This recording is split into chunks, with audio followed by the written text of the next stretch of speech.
You know what I'm saying? Just like what? Like hit me with one. You know what I'm saying? Like just one. All right. Yo, what's up, everybody? Welcome back to React Andy tier list, Andy. Tonight episode arc. We're on the arc tier list for this Monogatari little storytelling show.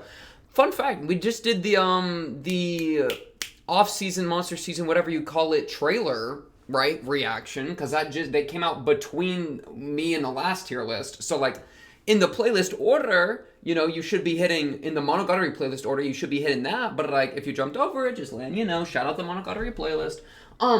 What are we planning here? Okay, let me just like boom pull it up. So this is our wonderful tier list. I think thank you MX once more. Yeah, thank you MX for putting this together. You can see it's just literally every arc. It's just literally every arc. And we gotta put them in a list. So there was an issue. Okay, well that's a bit extreme. Let's not be dramatic. My what I'm worried about with this list is recency bias, and the problem is twofold, right? There's the usual risk of recency bias in that I just watched like Kiyomi Reverse, Ogi Dark, etc. And so like I'm gonna, you know, those emotions are the freshest. And then on top of that, these older ones like Hitagi Crab, Maoi Snail, Saruga Monkey, memory. I straight up don't remember what happened in those arcs as well as I'm gonna remember what happened in like, I don't know, Sodachi Lost, for example, right? Just because it was so much longer ago, so it's hard to tell. There's also the risk, I think, when it comes to putting this together, where I'm gonna be real, I don't remember what events are in what arcs super well, necessarily, right? Like, when was freaking the Tsukihi shower episode? Or the, you know, where she was, the Tsukihi, like, bath episode where they bathed together? I couldn't really tell you. I mean, let me look right now. Was it really in, like, frick, I don't even know. I think it was, like, was it all the way, like, back in, like, Yotsuki Doll, maybe? Or, like, it's not in Tsukihi, it's way after Tsukihi Phoenix, but you know what I mean? So, the method, we have a methodology kind of figured out here, okay? Where I have my videos, right? I have the entire Monogatari playlist. Let me chill out. The Monogatari playlist. And so I'll be kind of using this as a guide a bit to go arc by arc in order to be like, okay, because there's a lot of info. It's really helpful for memory just to like look at title, look at thumbnail, which you can't see very well, but it'll, you know, I got it like right here, this little bit on the side. And then also like, you know, maybe take a 20 seconds to like jump through the episode, just be like, oh yeah, this is kind of what's going on here kind of energy, right? And so I think that'll help to make sure that there wasn't like one really good episode in an arc that, you know, I forgot about and then I watch it and I'm like, holy crap, this was great, you know what I mean? Stuff like that. Or like, I mean, I could even point to, like for a really solid example of that is the Denebel Terror episode where in Bake where it's Araragi and Senjo's like date and they like that was such a good episode. Was that in Hideko Snake or Tsubasa Cat? I think it was in Tsubasa Cat, but I don't really remember. And honestly, it didn't really fit into either. It was kind of its own thing, right? Though, I mean, whatever, I think it was in Tsubasa Cat, but things like that, right? Where there's a lot of episodes like that that kind of just do their own thing a little bit. I mean, dude, like, it's funny, what, Shinobu Time was just about Hachikuji at the end. That's kind of a different thing entirely, but yeah, it just goes to show that I think that'll be helpful. So I'll be jumping through this a lot. I guess I'll also be playing the Monogatari playlist where we left off from the last one on Na Meke Mono no Seku Bararaki, number 91. Number 91 in the playlist on the description. So let me just get that going first. All right, 3, 2, 1, bring. It's working. Holy crap, I look tweaking in this one here. So yeah, I think, and I'm going to do this chronologically. Because I think that'll be most helpful, you know what I'm saying? But yeah, so Hitagi Crab. We're starting all the way back in Hitagi Crab. Hitagi Crab was 2 episodes, it looks like. So, you know, and it was pretty much like introduction to Senjo, introduction to Araragi. It had the classic opening scene. That's a really big buff, I would honestly say, because that scene is so iconic. So you gotta respect the iconicness. And so that's a big positive. The thing, and then it also introduces the like whole behavior of the oddities with like the crab itself. Though that's kind of, it's funny. I feel like the crab is, very different than most of the other oddities that we've met. Because a lot of the other oddities are much more attached to like a person or like are kind of a person, like Shinobu or whatever. So for the crab to kind of be an external thing was like an interesting start there. Yeah, I don't know. I don't think I'm actually gonna place Satagi Crab super high. It might be a little controversial. Let me jump over. I think it. Oh, maybe. Wait. Let me. Oh wait. Best arc. Really good arc. Good arc. Meh arc. Bad arc. I don't think we're gonna have any bad arcs, but it's there for fun. Well, we might adjust that. Criteria. This is obviously just a how much I enjoyed it. I feel like with arcs, they're easier to sort than characters. Where characters are like really multifaceted and how you can enjoy them. An arc is, I think, a lot more self-explanatory because it's, you know, just kind of like, boom, there's a bunch of events. So I don't feel the need to like do a bunch of different lists with this. It's really just going to be like, this arc I enjoyed the most. That's pretty, I think, self-explanatory for, you know, the arcs. Where, you know, compared to like, Hachikuchi's my best friend, Hanakawa's my wife. You know what I mean? Like, we don't got to worry about any of that. I think Hitagi Crab is probably a good arc. Dude. Well, let me maybe change this to really great, really good, meh. I think it might be. I'm gonna start it low. I'm gonna start it pretty low. My reasoning is, it maybe here. I don't know. I'll start it low. I feel like the show just kept getting better as it went on. You know what I mean?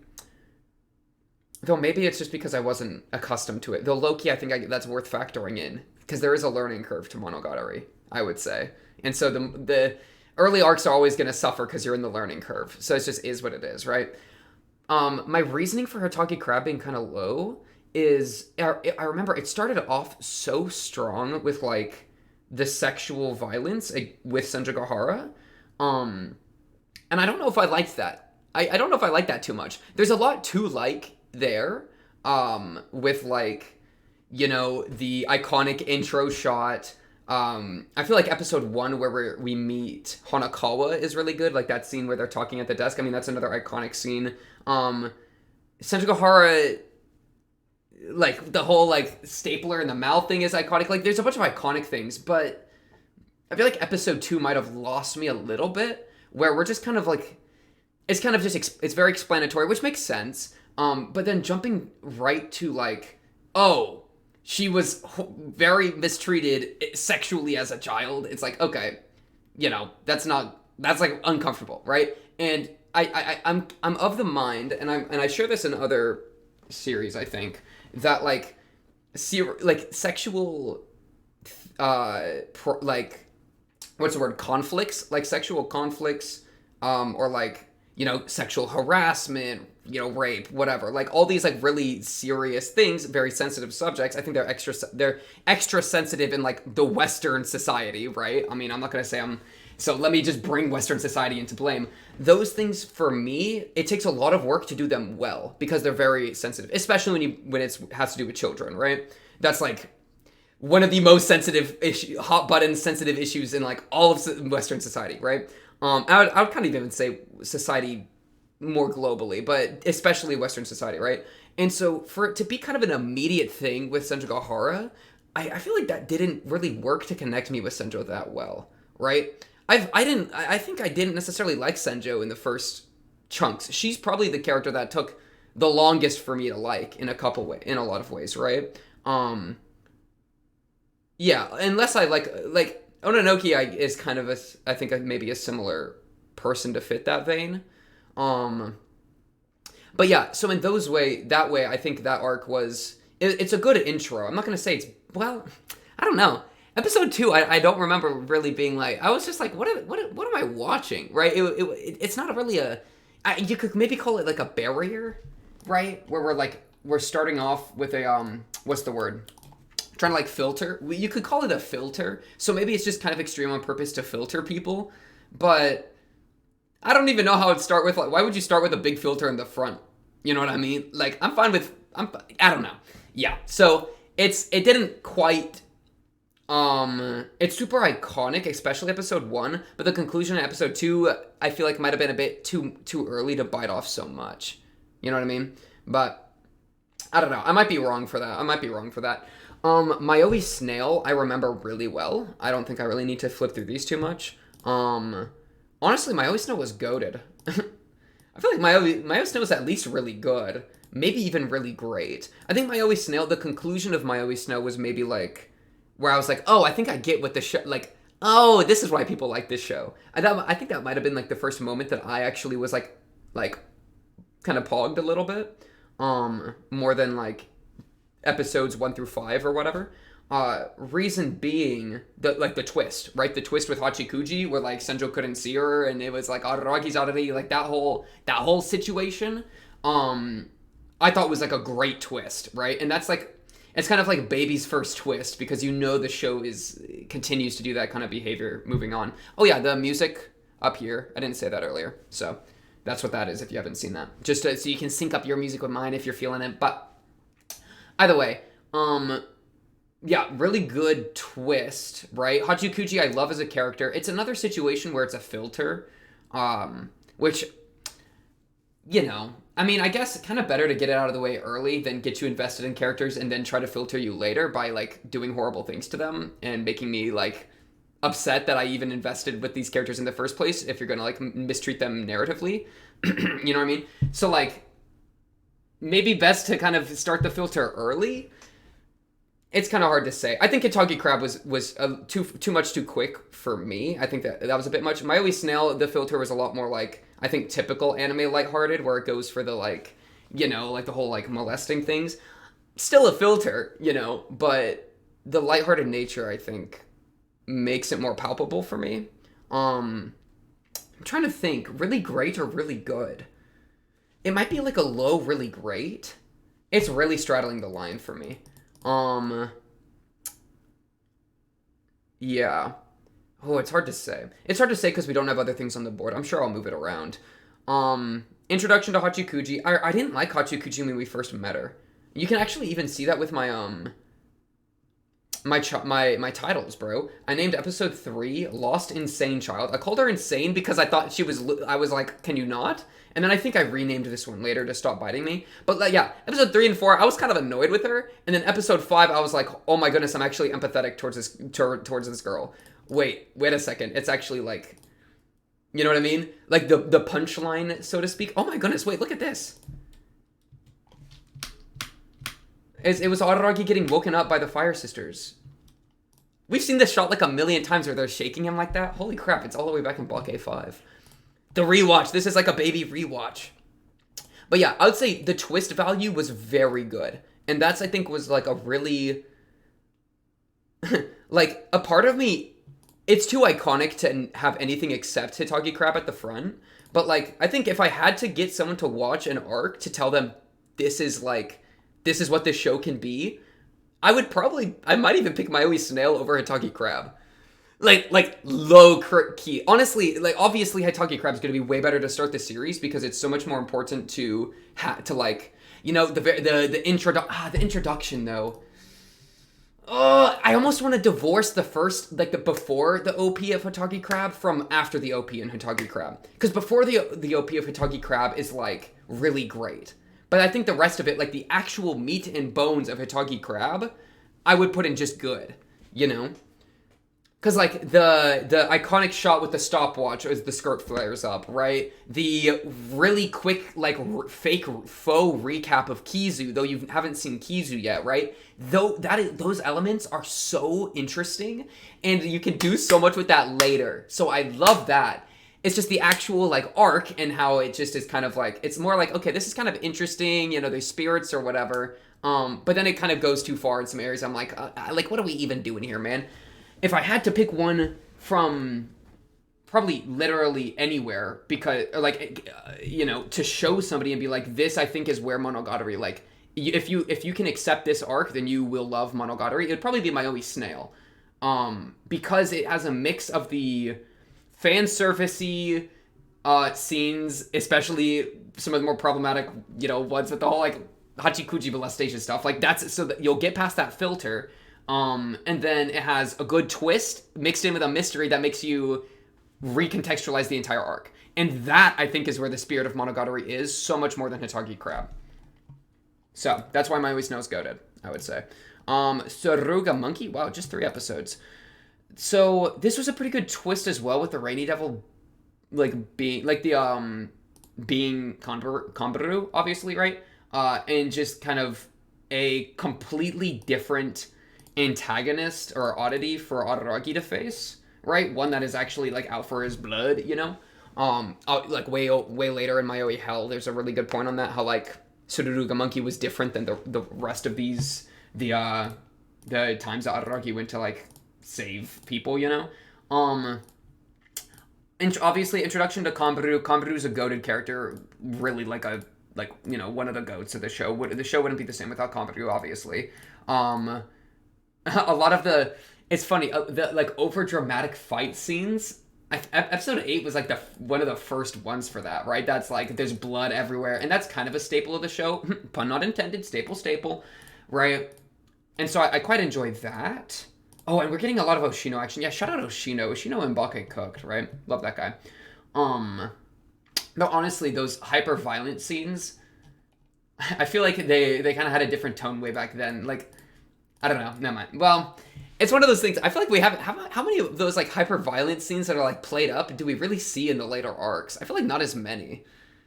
You know what I mean? I mean, there's stuff like Tsubasa Tiger, but that's through Hanakawa's perspective, and then there's stuff like fighting Seishiro, you know. But that's not even that hyper dramatic. Like this was such a like trip in a lot of ways, right? Like Homeboy's completely covered in blood, like it's all lit up and crazy. So yeah, this is probably in between Maui Snail and Hitagi Crab for me. Poor me, bro. How much times have changed? When did I watch this? November 9th, 2022. We reached the conclusion of the monkey arc. Araragi struggles with keeping his blood inside the body and, basically monkey. What is that description? Wait, what are these descriptions? Araragi pulls up to Kanbaru's house to try to figure out this monkey oddity situation. The duo also get kind of freaky verbally, I won't pretend. Oh, yeah! Wait, I forgot about all that, bro. Kanbaru, like, being so sexually charged. I did forget about that. Though, honestly, Araragi doesn't really know what he is doing, so it's a good thing we have Oshino on speed dial. That man is honestly an oddity encyclopedia. Bro, you tell him. You tell him. Wait, what about episode 6? What's the description? Kanbaru makes her introduction, hopping over Araragi with style. Or should I say Aria Yayagari, like Hachikuji does? Maybe that's a bit better. Also, Araragi gets jumped pretty much, so that is good. Good thing he got that regen, though.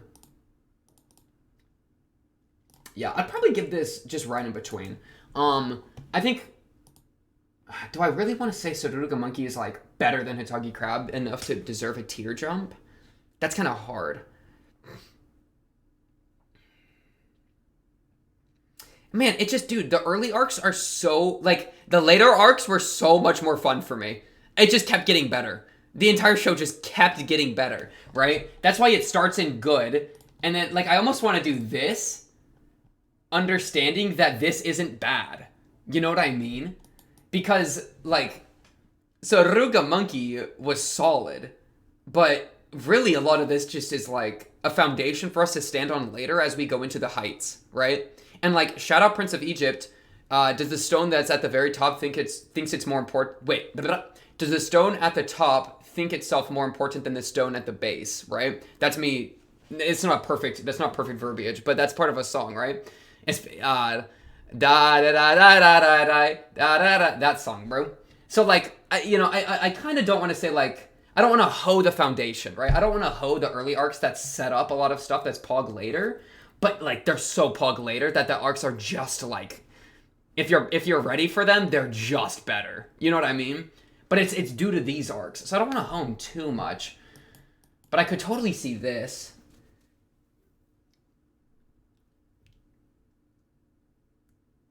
Let's start with this. Nadeko Snake. Nadeko Snake. Nadeko Snake? How long was Nadeko Snake? Just 2? Really? I'm kind of surprised about that. Nadeko Snake, episode 9 of Bake is the first time we hit an hour. We went 36 minutes, 43, 48, 43, 44, 46, 45, 46. Hour. So that's kind of funny. That's kind of hype, right? That's when we started to cook for the first time.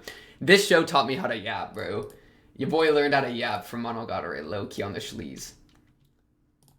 I'm trying to figure out how much I like this one. This one's weird. This one's kind of weird, right? Nadeko, I feel like as a character, in Bake alone, Nadeko is my favorite of the girls, right? Of the like oddity ridden girls. Um, I'm pretty confident about that, right? I could probably look at the tier list, Let's look at the post Nisei tier list real quick. Yeah, Nateko's literally lower than every. Oh, wait. Yeah. This is the character tier list. We have Black Hanakawa lower than Nadeko, but normal Hanakawa is higher than Nadeko. Nadeko's the lowest of the girls, right? Like, of the oddity girls, you know? I totally remember that because I remember she just didn't leave much of an impression then. She was just kind of like super, like a victim, which obviously is important later. But, also, like, it was so. It had, like, a lot of the, like, fan service, kind of to the point of, like, what are we doing with this a little bit? Like, in retrospect, how much did this cook? You know what I mean? I would probably have to, because this comment, right? There's fan service in Nadeko, but the thing is that people don't really think as to why there is a fan service with Nadeko. When you know her whole story, it actually makes sense for her to do it. Yeah, I guess with Araragi, I guess it does make sense with her trying to get Araragi's attention. You know? And then also, like, prologue to, like, her, like, kind of some Banks stuff. It was just so gratuitous that I remember, like, I was just like, what is going on here, right? With her, like, stripping down in front of him. And then, like, next episode, we were continuing that energy with, like, her getting, like, deep-throated by a snake. It's like, that's just strange. You know what I mean? Like, that's just not really doing it. But I did start talking a lot more. Your boy was pondering for sure. I would probably, man, right here, I'd probably put Nadeko above Monkey, or below Monkey, but above Hitagi Crab? Or maybe I'm hoeing Hitagi Crab too much. Is Nadeko Snake the worst Bake arc? It's tough. I remember it was like, one thing I like about it is that it was inconclusive. You know what I mean? A snake got away and Araragi gave up. Right? I kind of like that because it's something new, right? In the same way that I liked Suruga Monkey because it was a new thing for Araragi to, like, be opposed to, with, you know? With, like, Kombaru. It was, like, a different kind of dynamic. So, I like that. Though, I do always, I don't know. Is it strange that Araragi low-key gave up on, like, helping the boy that the snake went back to? I guess, like, what do you even do at that point? But, like, that's a little strange to me. Like, that's one reason that I think there might be going some like gender with Araragi is a thing that I think would be really interesting to do a deep dive into. You know, and I've talked about that before. But like that's even an example of that. Like the boy that cursed Nadeko that the snake was gonna go back and hoe, he becomes relevant way later, obviously, right? With he was the one that jumped Kaiki, right? Because Ogi told him to, if I recall correctly. I think Kaiki music's playing right now. That's funny. Bro is here. But yeah, so I mean it was relevant later, but like as to like if it was a girl that the snake went back to, would Araragi have jumped into action more? Like gone to Oshino, be like, how do I track this down? You know, we don't really see any of that. So like I think at the time that was interesting because it's like, oh, okay, like a problem that's going to come back later. Wasn't expecting that. Mostly it's been self-contained. But, like, in retrospect, that's a little, like... I'm a little unsure about that. And that's something that I feel like almost needs to be addressed a bit. Though I could be missing something, you know? Because I feel like Araragi should be provoked more by that, right? That he would have he'd be more dedicated to fixing that situation in a way that he wasn't super in Nadeko Snake, right? So, I don't know. That's kind of it has a weird taste in that way. Maybe under Hitagi Crab. Because Hitagi Crab has such a good intro. You know what I mean? With the first half. Where Nadeko Snake, I feel like the best part of Nadeko Snake was the part where they did the meme with Kombaru and Araragi cheering. That's the best part of Nadeko Snake. You know what I mean? So... You know, if one of the comedy gags is my favorite part, then I'm a little skeptical of the arc. Where with Hitagi Crab, like, at least in retrospect, the parallels with like the end of Ogi Dark or whatever are, and the end of Kyomi Reverse too, like are so good. So like Hitaki Crab has like fuel for later when Hideko Snake doesn't. I almost want to give Hitaki Crab the up over Suruga Monkey for that. I think I might actually. But I really don't like that how extreme it is at the start. I remember just not liking that very much. Right, where I think Mayuri Snell was like a easier introduction in a way. Because it was like it's more what I expect out of an anime, right? Where it's like I go into an anime show, I have some level of if there's some like sexualized nonsense appearing on screen that's like all playful in tone, it's just like I'll write it off as fan service and like I might be kind of bothered, but I can just write it off. Where with Hitaki Crab, it's integral to the plot, and like in a way that's much more direct than anything with Mayuri Snail. So like that makes it kind of hard, I think, for a new viewer in a way that I'm not a huge fan of. So I don't know. This is a real. I'll probably give it to Suruga Monkey, but okay. Tsubasa Cat, very long arc, much longer than the other ones up to this point. We got Awuga Cat is the name of the first one. Hour 20. Okay. Length increasing. Then it shortens a little bit later, but length increase. The conclusion I quite like. The looking for Shinobu was a really good section. That whole deal. We have the. Oh, my audio is hooked for this one. We have Tsubasa Cat, or the date with Senjo and Araragi, which was a great episode that I remember being like, oh my goodness, wait, I actually am emotionally invested in this. And like, oh yeah, and the custom ED. Oh my goodness. Wait, what did I just say? I think it's my favorite song in the show. I'm just talking about the ED there. But yeah, so it has a really good singular episode. And then I think it has a really good conclusion with looking for Shinobu. I remember that being, like, the call for Shinobu was actually hype. Where he's like, where he yells for her from his shadow. And she, you know, jumps in to, like, save the day.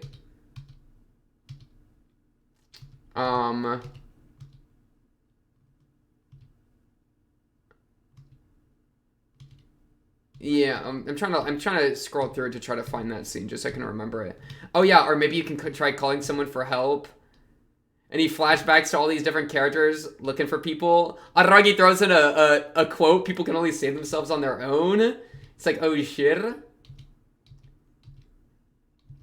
How many people? Oh, and the cut, but yeah, dude, it's just episode 15 cooked, right? We're getting all these flashes to all the characters up to this point. You know, we're on this dramatic, like, rooftop battle. And then he says, save me, Shinobu. Wait, right here? Isn't it? Dude, I even give it opacity. I even give this whole opacity. This was hype. This was actually hype. I remember being excited. Shee!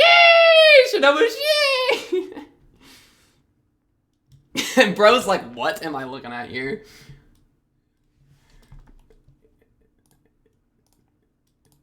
Yeah, see, look, I'm so excited to get some Shinobu action, bro. Pause. Run it back. Oh, and I'm, like, learning things, bro, and I'm, like, connecting dots. Yeah. And, like, yeah, there's all sorts of really good little things there, you know? Oh my goodness, look at these comments. Ding, ding, ding, ding. But, yeah. So I think Tsubasa Cat would maybe go right there for me. It's funny. I'm scared of putting it higher than Mayuri Snail. No, I will. My reason being, I love Hanakawa is one of my favorite characters, like goats of all time now. But at the time, you look at the post Nisei tier list, Hanakawa was pretty low. You know, she only really started cooking for me with like Tsubasa Tiger and Tsubasa Family, especially Tsubasa Tiger. That's when she got elevated. So I don't want to say like I don't think it's Tsubasa that I don't think it's Hanakawa that carries this arc. I really don't. I think it's the solo episode with Araragi and Senjougahara. That's a great episode. Very romantic, very sweet. You know, showing things by not showing them. One of my favorite things that I've like brought that up so many times as my go-to example of not showing something being important, right? With the kiss. I've gone to that so many times because it struck such a memory for me, you know? And then the conclusion with Shinobu is just straight up hype, right? The moving under the freaking lamppost with Black Hanakawa to like hide the shadow or whatever. Like that's cooking. You know, there's so many elements going on, right? The flashing between all the different characters. I think that was goated. I think it was goated. I think Tsubasa Cat and Maui Snail are a tier above the rest for sure. And I think I'm gonna give it to Tsubasa Cat just mostly because it has that episode with Senjugahara and Araragi. Because low-key, that might be the best episode of Bake. That really might be the best episode of Bake, you know?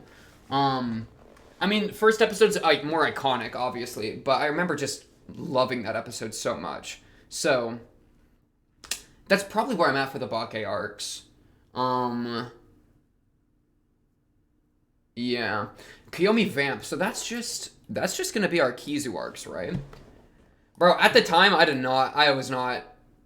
was like, what am I watching? It was like not. It's just so different stylization wise. I feel like the only part of at the time, the part of Kizu that really cooked for me was the last monologue.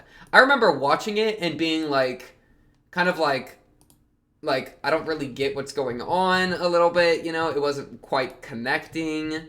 But that final monologue of right here, like.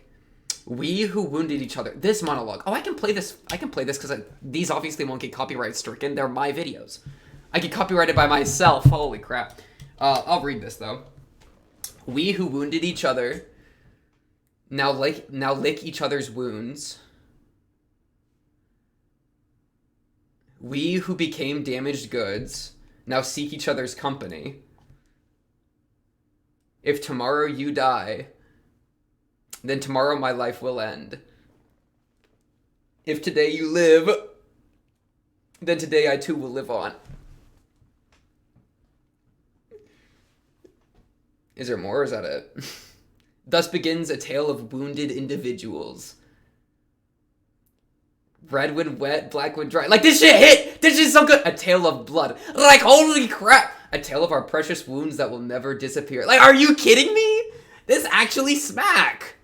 I will not tell it to anyone. Like, homeboy right there, I'm like, I think he was starting to get it. He was like, oh, wait a second, Kizu's actually good. That's the best part. That's probably the best scene up to this point in Monogatari. Low-key, that monologue hit. Right? Our wounds are what binds us together, a tale of blood. I literally named the episode Tale of the Wounded Ones in honor of that speech. I mean, it reads like a poem. It literally reads like a poem, you know? So, but then otherwise, we got like episode and like dramaturgy and guillotine cutter who are just kind of there to be antagonists. Like it's like, I think the point of Kizu in a lot of ways is it's pretending to be something it's not. It's Monogatari pretending to be something it's not. So it's playing into tropes. There's these antagonists that like, up to this point, we've had, like, our antagonistic forces are very intertwined with, like, our characters, you know? Like, Black Hanakawa is a representation of a bunch of things for Hanakawa. Monkey, freaking Rabbit. Rainy Devil, Kombaru is, like, very attached to, like, her resentment for Araragi, blah, blah, blah. And then we have just these 3 vampire hunter goobers come in with, like, no personality and just walk in and start swinging. It's like, you know what I mean? So that, at the time, I was like, this ain't really, I don't really get this. And then we mix that with, like, the Hanakawa, like, scene with Araragi, which I think if I watched that now, I would like it a ton more. But at the time, I was just I was having fun with it, but, like, it was more so, like, me being like, oh, this is crazy, you know, as opposed to, like, actually cooking, you know what I mean? Na, na, na. Sorry, this song is playing. So that to like was very I remember at the time being kind of like, what are we doing? I was taking that more as like a comedy bit than anything else, you know? And then the I think Meeting Kiss Shot was also pretty solid, though it was I think it was drawn out, but I kind of like that because it was like cinematic, you know? Like there are things to like, but there's also a lot of things that I remember just being like, this ain't really what I remember signing up for. Oh, also Shinobu, like lolly kiss shot or whatever, that gave me such a bad taste in my mouth at the time. There was I remember that really threw off my energy. So I didn't like Kiyomi Vamp very much. I think now I would like it a lot more, but I remember not liking it at the time. And I think that does, like, I do to some degree trust my judgment of the show as I've gone on, as a judgment of how good the arcs are. You know what I mean?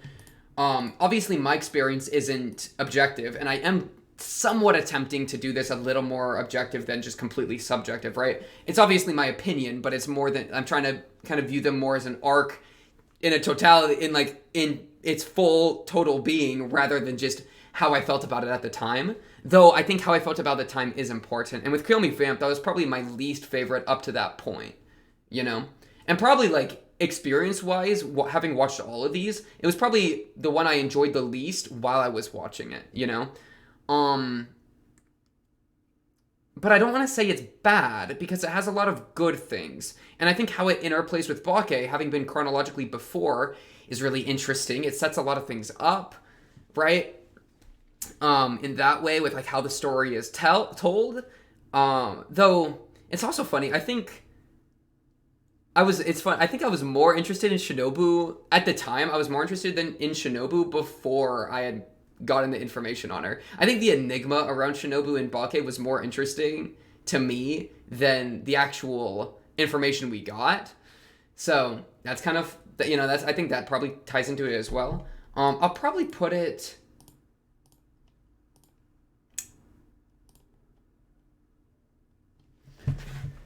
I think it's above Nadeko Snake, because Nadeko Snake just didn't really do anything too much. You know what I mean? It was just kind of fully set up for Nadeko, and Nadeko has never been really my goat, you know? I know there's Nadeko lovers out there, but it just is what it is, right? And so, what about Hitagi Crab? I mean, Kiyomi Vamp, it's enjoyable, but not really in the... I remember enjoying it in some areas, but not in the way that I've come to enjoy Monogatari. You know what I mean? Like Shinobu jumping into the sun to save a burning Araragi, and then and her dragging him. I remember that animation at that scene was so good. And there were so many like interesting shots. The whole thing about like the tree, right? Araragi becoming a tree was really interesting. But a lot of those things I didn't even, I think, fully enjoy because I didn't have the context, right? Like there was a bunch of light novel context in like chapters that I read after the fact that made me really like that and really find things that were shown in Kiyomi Vamp to be important. But that's not because of Kiyomi Vamp, the arc in the anime. That's because of cut content, you know? So, like, without that cut content, it was kind of more mid for me. You know what I mean? Hitagi Crab, the only reason I think it could contest Kiyomi Vamp is because of how iconic it is. But that's because it's the original. That's the first one, right? The arcade, bro. So, Kiyomi Vamp versus Hitagi Crab. It's really tough. I almost feel like Suruga Monkey deserves a little better here. I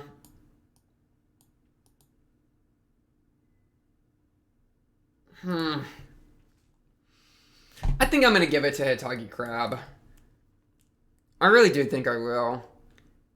Again, I very well think this might be the most egregious example of like where a rewatch would make me enjoy something more. Like if I did a pre and post arc tier list to a full rewatch, I would bet out of anything, Kizu would be very likely to change the most. But that's probably how I feel about it. Snowdrop is playing. Shut your mouth. Yeah. I'm just trying to go through, like, my entire mental catalog of it, you know? Yeah, that's probably how I feel. Alright. Tale of the Winded Ones. Nisei Karen B.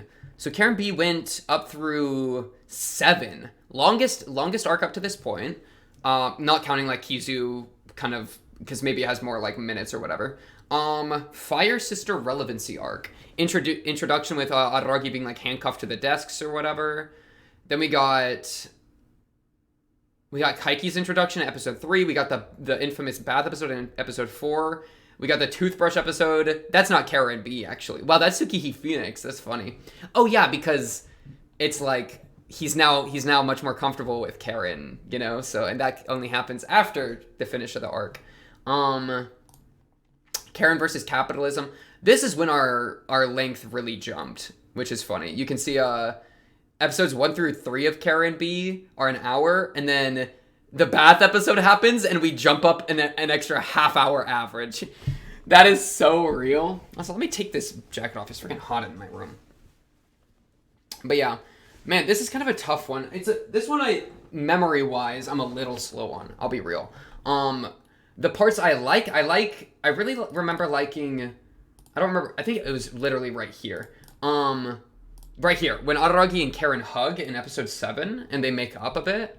I really liked that. Right, I found that to be very touching. I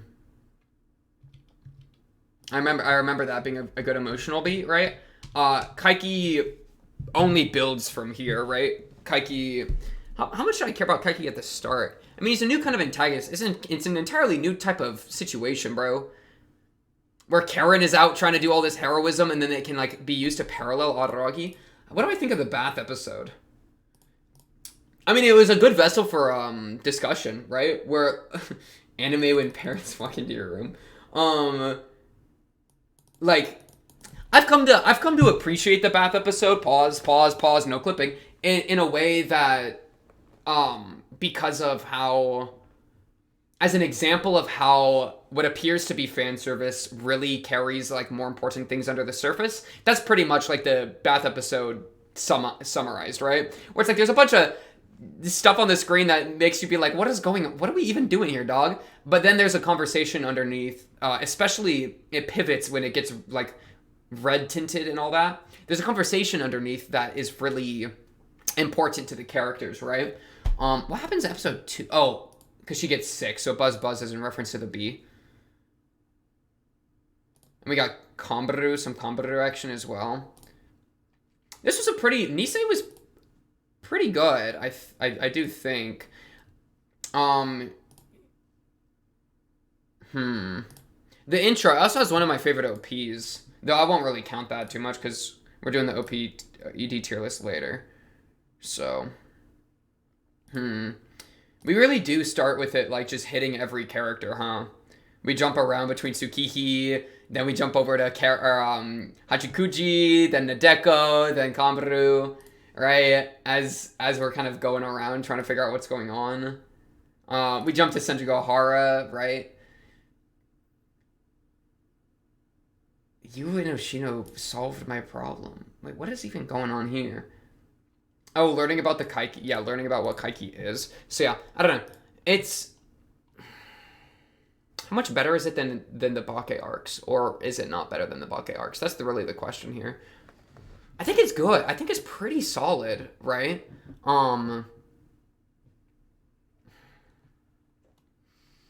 to remember. I feel like it's like... I think Nisei as a whole is like... It's a good season, right? Where Bake, I think, is also good, but it, you know... I think Nadeko Snake's a little strange to me. Hitagi Crab's a little strange to me. But overall, I think it's good. Kizu's a little strange to me. And then Nisei, I think, is pretty solid. It just pushes you. It's like... It's another one of the filter kind of things, right? Toothbrush plus bath in the same 5 episode span. That's kind of a toughy one. Full name? Get it playing. Thank you. And so that makes me a little apprehensive. But I do remember...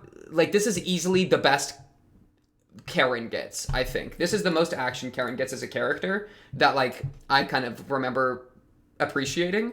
And it brings... Oh, when does that talk on... I think Tsukihi Phoenix is the talk of the value of a fake compared to a norm compared to a later, right? Wasn't that Tsukihi? There was a really good conversation. I think that was... Oh, and yeah, I named the episode The Value of a Fake, right? Yeah, episode 11, because I remember that was a really good concept as well that Kaiki threw in, right? That the fake that tries to be real is more real or more valuable, you know? So yeah, Karen B, what happened? So not Toothbrush, but up to Toothbrush. I think it gets to being really good. Man, I feel like I'm doing dirty Hitagi Crab. And a pilot's always gonna be tough. The first chunk is such a good pilot. It's so perfect for this show, but The actual arc itself, I feel like, it didn't quite, do it for me as much. You know what I mean? I think it almost comes across as heavy-handed compared to like the rest of Monogatari in a couple ways. So I don't know, but Karen B, does it beat Suruga Monkey? I think it does without too much issue. Does it beat Maoi Snail? Heartfelt moment between Karen and Araragi? Check. Us kind of having like status updates with each of the characters? Check. Justice, a lot of the ideas of justice being brought in for the first time, that's very important. So I appreciate that being brought in, Karen v. capitalism, right? I think honestly, looking at the discussion lengths is also kind of a buff, right? Though honestly, I think a large part of it has to do with a discussion on like how lollies are used in fiction, as opposed to necessarily like Monogatari itself, because we definitely kind of went into our own thing a little bit, right? So, because yeah, I literally have talk about nudity mostly for 10 minutes here, and then there's a bunch of nudity discussion, and then the next episode, the first 34 minutes are like kind of exclusively about like lollies or whatever. So I think and that was kind of my first time experiencing that in fiction. I don't know. I think that I wouldn't want to really include that whole thing in the discussion of the arc, because I think that was more so a unique spot for me to be in. Kind of going into the show, right? Which is like, wow, trial by fire, am I right? Does it beat Tsubasa Cat? It might. I think it honestly might. It really is when it started hitting it. Monogatari really started like hitting its element. Like Bake is good. Nisei is. I think it was starting to get comfortable with itself, which means it started exposing. That's where the second filter comes in, because it gets comfortable with itself. I think it can beat Maoi Snail, because Maoi Snail I'm buffing so much based on its third episode, as opposed to its full arc. Tsubasa Cat, I think it beats it too. I think it's probably more consistently valuable. Where Tsubasa Cat, like, the highlights that I really remember enjoying were the Araragi Senjo episode and then the final episode, right? I don't remember too much else, other than just the kind of broad concept of what happened in the arc, but the standout moments, where Karen B, I think, has more standout moments with the bath scene, which it's come to grow on me, pause, and the themes of justice being brought in, which continue into Tsukihi, and also Kaiki as a character, character introduction, which, obviously a beloved character. Discussion length increased. You kind of got, Araragi Karen hugging it out. I think you got to appreciate it. I don't think I can put it into really great. Or maybe I can. I don't know if I want this to just, chronologically go higher. I don't know. We'll see. It's like water, bro. It'll settle into place, right? If we put a bunch of stuff into good, some of it will go into really good, some of it will fall to meh. We'll figure it out. Tsukihi Monogatari. Tsukihi Phoenix. Tsukihi Phoenix is interesting. So 4 episodes. The thing with Tsukihi Phoenix, toothbrush episode, goated episode, iconic. Obviously, I'm gonna be real. It's iconic. I mean, how could you not? It's the only episode that I reacted to fully twice. Well, that's not entirely true. I'm making a joke on the sister episode, right? Oh, no. Not that. It did. I think one of the somewhat debuffs is, like, how do I say this? I don't know yet. Like Ononoki coming in, like our newer antagonists, right? I don't know if, like, our hero that's here to kill Araragi's sister, that, I don't know how much that cooked for me a ton. I guess I think, maybe, I feel like it's a little, I think at the time or in retrospect, it's a little, like, crazy that there was an oddity living in Araragi's family. That's kind of a coincidence moment that I don't know if I'm super, like, I'm fine with it, obviously, now, because we're cooking with it and we're making moves with it, so it's cool, it's valuable. But I remember, I think at the time being a little, like, meh on that, because it was just kind of like I thought on it, you know what I mean? It was next to us the entire time, but I don't know, that's not a huge debuff. I don't know if I'd even call it that much of a debuff now. Kage Nui as a character, I think cooked less for me than like Kaiki, because it's kind of an interesting parallel to Karen B, right? Where we have Kaiki and then, oh my gosh, I just forgot her name. I literally just said it. Kage Nui. Kaiki and Kage Nui both are there as antagonists. I think I preferred Kaiki, you know? And I wasn't like necessarily super invested in Tsukihi, I think. I'm still kind of waiting for the other shoe to drop with Tsukihi a little bit. Which, you know, yeah, I won't say anything on the off-season trailer. But maybe we'll get some juice there, hopefully, right? But I think the most valuable thing from Tsukihi Phoenix or from the arc for me, was the discussion of the idea of like the fake that tries to be real, you know? That I quite liked, right? And then Araragi and a teenage kiss shot, Shinobu, but in the teenage form, squaring up against the duo, that was kind of locked in as well, right?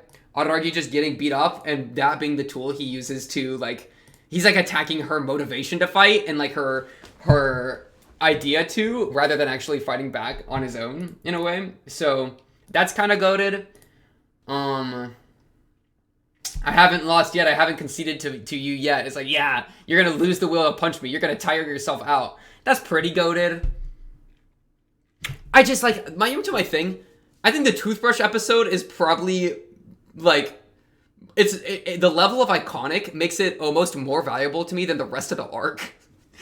like low key, I think I'm a little wrong for that, but, like, you know what I mean? It's like Ononoki and Kakenui's introduction. Ononoki just walks in and just murders Tsukihi, and then Tsukihi just pops back up, and then it's like, alright, well, we gotta make sure you don't try to kill my immortal sister, and then they get beat up and lose the will to fight, you know? But it is kind of goated as a way, I mean, this entire, Nisei's kind of goated as a season to introduce the specialists, you know? As, like, antagonistic, but willing to back off, right? So it's that tentative relationship that continues throughout the entire show. And then Gon comes in and he's like, all right, Araragi, I'm going to hit you with the sword here. And then obviously that's a lot more than what meets the eye. But that kind of puts us in an interesting spot there. Where I quite like that. I think that is a really cool introduction that Bake doesn't have, right? Where we're bringing these new characters in like in an interesting way. We're doing, yeah, it was kind of dual purpose in a lot of arcs, right? Where we're fleshing out Karen and Tsukihi, but we're also fleshing out Kaiki and Kage Nui. Yeah, is the music how did the music already pause again? March 26th. Go. Thank you. Sorry. Mr. Donut Sale? What happened in this episode that I named it Mr. Donut Sale? We just went donut shopping with Shinobu? I don't even remember what we talked about in this episode. Was it good? I don't remember. Oshino's still around here. That's kind of goated. Wait, when does Oshino leave? Does he leave at the end of Tsukihi? Wait, I actually gotta figure this out. I think I just saw Oshino's shirt, which is why I said that. Oh yeah, this is her getting murdered. Tsukihi's just been destroyed, and what's my reaction to this? Oh, that's funny. I'm like, oh, that's why the OP is like that. It's literally like, I'm not even surprised because the OP like mock spoils me.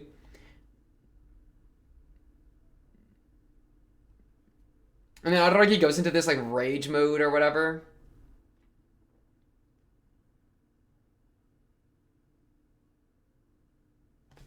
He'll grab her. He's like, Ononoki, I'm gonna murder you. It's true. It's true. Yeah, so I think it's crazy. I'm gonna say a thing I say a lot. How it parallels to Araragi's character. Kaiki's really interesting how he parallels to Araragi's character. Obviously, that's built up a lot more in the other arcs. Kage Nui, because that's the arc we're talking about, how it compares, how she compares to like the hero, the human hero or whatever. I'm kind of down with that archetypical reading of her as a character. You know, she comes in and is, you know, almost with like, the problem is that she's willing to deal with Tsukihi as an oddity. It's like no hold bar, black and white, right? Where she's over black and white, and then Kaiki kind of plays in the middle as he goes on. So the theme of how justice comes into effect in Nisei is probably goated. Is Karen B better than Tsukiki Phoenix? I kind of want to say Nisei as a whole is better than Bake as a whole. Just because it starts bringing in justice, and justice is one of the most cooking themes that the show uses. And Bake is more so character introductions, which is fine. You gotta introduce them, but, you know, for me, the big strokes of Monogatari, because you know we big stroking, pause, are the themes. The themes and the ideas are so goated, right? And then the character moments take multiple seasons to get really good, right? Where I couldn't really attribute them to a particular arc, well, other than like Ogi Dark or like Tsubasa Tiger, or, you know, there's a couple that you can say it comes to a head and it's really good. The Sodachi arcs as well were really good as character, like for the character. But a lot of what's really good about Monogatari is the themes, you know? And I think Karen Nisei did more work with the themes than Bake did with the characters. And then I think Nisei did more with the themes than it did with the characters probably as well. You know, where it started hitting me on that level. So Karen B or Tsukihi Phoenix, which one do I think did better for themes? Bath episode versus toothbrush episode, which was better? It's tough, bro.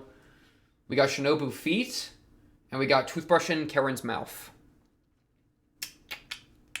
Tough decisions. I think Karen B, and I don't think it's actually that hard. I think Karen B is better than Tsukihi Phoenix for me. I think even at the time I felt this. It's crazy. I might have liked Tsubasa Cat and Mayoi Snail actually. I might have liked these more at the time, Tsubasa Cat and Mayoi Snail. But I think Karen B and Tsukihi Phoenix are probably better because of the theme work that they do, which is so incredibly important, and because of the character introductions they do, that I think were probably more efficient than the kind of one at a time of Bake. Yeah. Okay. This is hard, and I feel kind of bad. My poor show. Nekomonogatari Kuro, Tsubasa family. This one, so we flash back to Hanakawa getting hoed, basically, right? Dang, an hour and a half. It's so crazy to me that these were so early. You know, I don't know. I'm not trying to, like, be masturbatory about the length of the episodes. If anything, I think long episode lengths can be bad, okay? A lot of my reactions are too long, I would say, right? Because you need to be, you want to be more efficient with your wordage. Yapping is good, but yapping can be too much. So I'm really not trying to, like, I'm more so just amazed that, like, it held my attention that much, right? This early. The thing with Nekomonogatari Kuro is I don't really, like, it shows a lot of the problems between Araragi and Hanakawa. I really did like how it concluded with episode 4 of Kuro, where Araragi is the sword sheath. I think that's, like, one of the darkest spots that Araragi as a character goes in, and that was really useful in the discussions on Araragi and suicide moving forward. So Nekomonogatari Kuro, in that way, kind of goated. Otherwise, though, it being a flashback kind of, I think, neuters some of its value. It almost feels like it's like, oh shoot, I want to do a Hanakawa arc. I need to, like, add a bunch of context for Hanakawa real quick. Like, let me flesh out Hanakawa a bit more, and then I can do the arc I'm trying to do, right? Like I would almost say that Nekomonogatari Kuro is like, because I think the watch order is goated, or the novel order is goated, right? I'm probably a pretty close to purist on that, right? If not a complete purist, because I watched it in that order, so I'm going to be biased. But I was really happy with watching in that order. This maybe feels like a moment where I don't know what that really did as much. Where it being flashbacky, what did that really accomplish? Why couldn't, like, could we have done this right before Nisei? Why not? You know what I mean? I think Kizu makes a lot of sense, because it says that, like, you know, Bake, we were hiding these things, and so us lacking information in Bake and then getting it later in Kizu I thought was really cool. But like, what did Nekomonogatari Kuro do by being here, other than set up the next arc, Nekomonogatari Shiro, aka one of my favorite arcs? Just to spoil that one, right? I'm not super sure. Hanakawa being abused also like fleshed out her character a bit. I mean, that'll work. Is it better than Nadeko Snake? Yeah, for sure. Is it better than Kiyomi Vamp? I almost want to do like one of these. Something like this. Is Tsukiji Phoenix and Kieran B really great? Let me be a bit more selective, I think, actually. Maybe I put Nadeko and Snake in meh. I just don't really remember what it did that much. It kind of set up some stuff with Nadeko, but like, I don't know if I really like the way it did it as much with just like the super, like the fan service was kind of heavy-handed, and that like fan service, big air quotes, was kind of heavy-handed. And then it felt a little weird for Araragi to not go and try to help the boy as much, like him giving up. Like, I think it's such a character trait of Araragi to like be unrelenting, and that's what destroys him. So yeah, that felt a little strange to me. Kiyomi Vamp, you know, I think I'm comfortable with that being on the lower end, but I think I'm fine with it being in good, because I think it kind of fell into a, like, I think there are good things happening in the arc. You know, I wouldn't want to call it meh. It just didn't quite taste right. You know what I mean? Tsubasa Family felt a lot like, that's like a lot more Monogatari wavelength for me, right? How do I compare it to Hitagi Crab? I think I liked Kuro quite a bit. You know what I mean? We love to see more Hanakawa tragic backstory.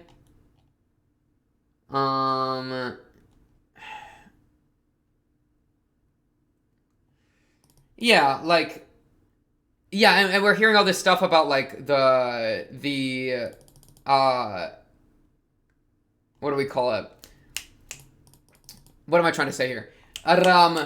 We already knew what would happen with the cat coming back, right? Because we know the cat comes back in Bake. So there is like I guess that's something that the Watch Order does, it being after Bake 13 at least, where it's like we kind of have this like dramatic irony in a sense where we know that the situation will keep getting worse. We know the problem, that these are just problems that will re-come up, right? That the solution is temporary. And so that gives us an interesting view to like read the story through.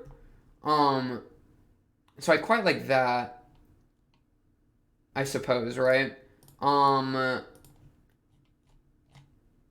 Yeah.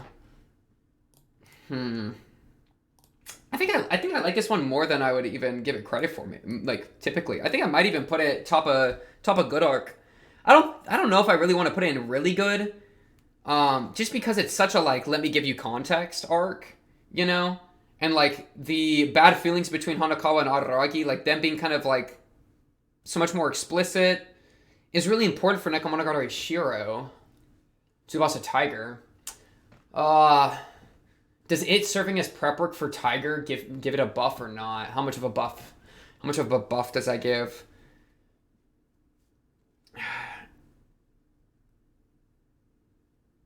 It's tough.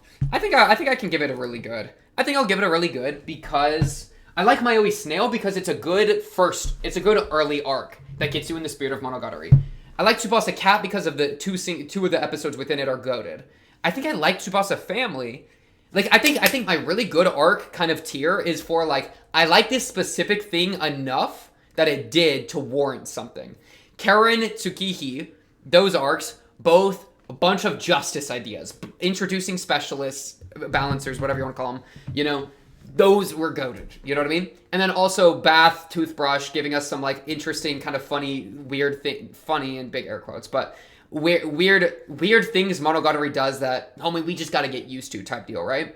And then Tsubasa Family, I think what I like is it gave us a lot to work with Araragi and Suicide. I liked that.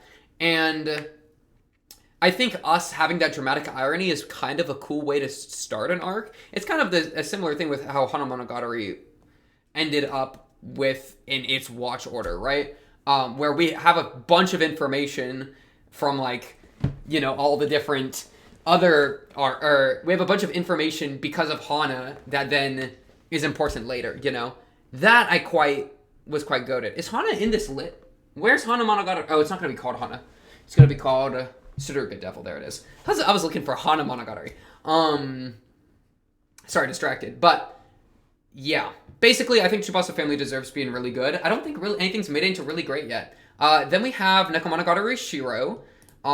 Simply put, this took Hanakawa from a B tier to an S tier character. Without a doubt, one of the best arcs.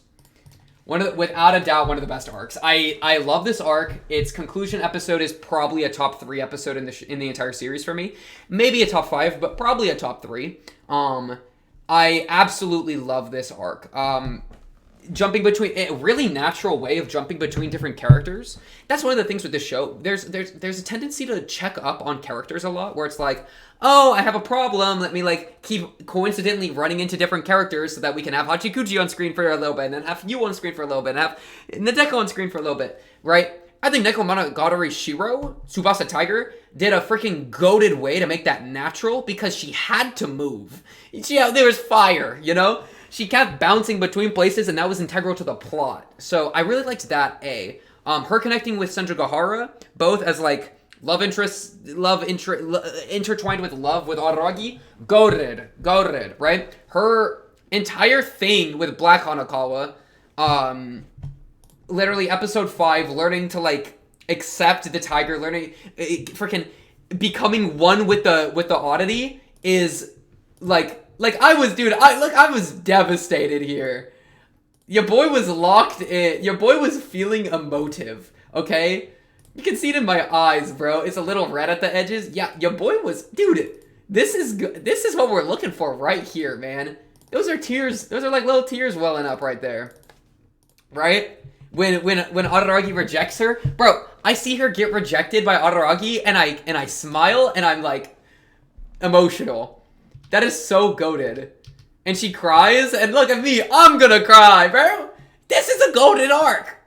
One of the best arcs. I think the first best arc, easily. Like, this was so good. I was emotionally devastated. I was sitting there loving it. Even now, I still love it, right? Yeah. This is like easily one of the best episodes in the entire show. Without even like, oh yeah, how we deal with perspective? I didn't even think about that. Bro, us being from Hanakawa perspective and how that changes the story, being the introduction into a lot of the importance of the narrator.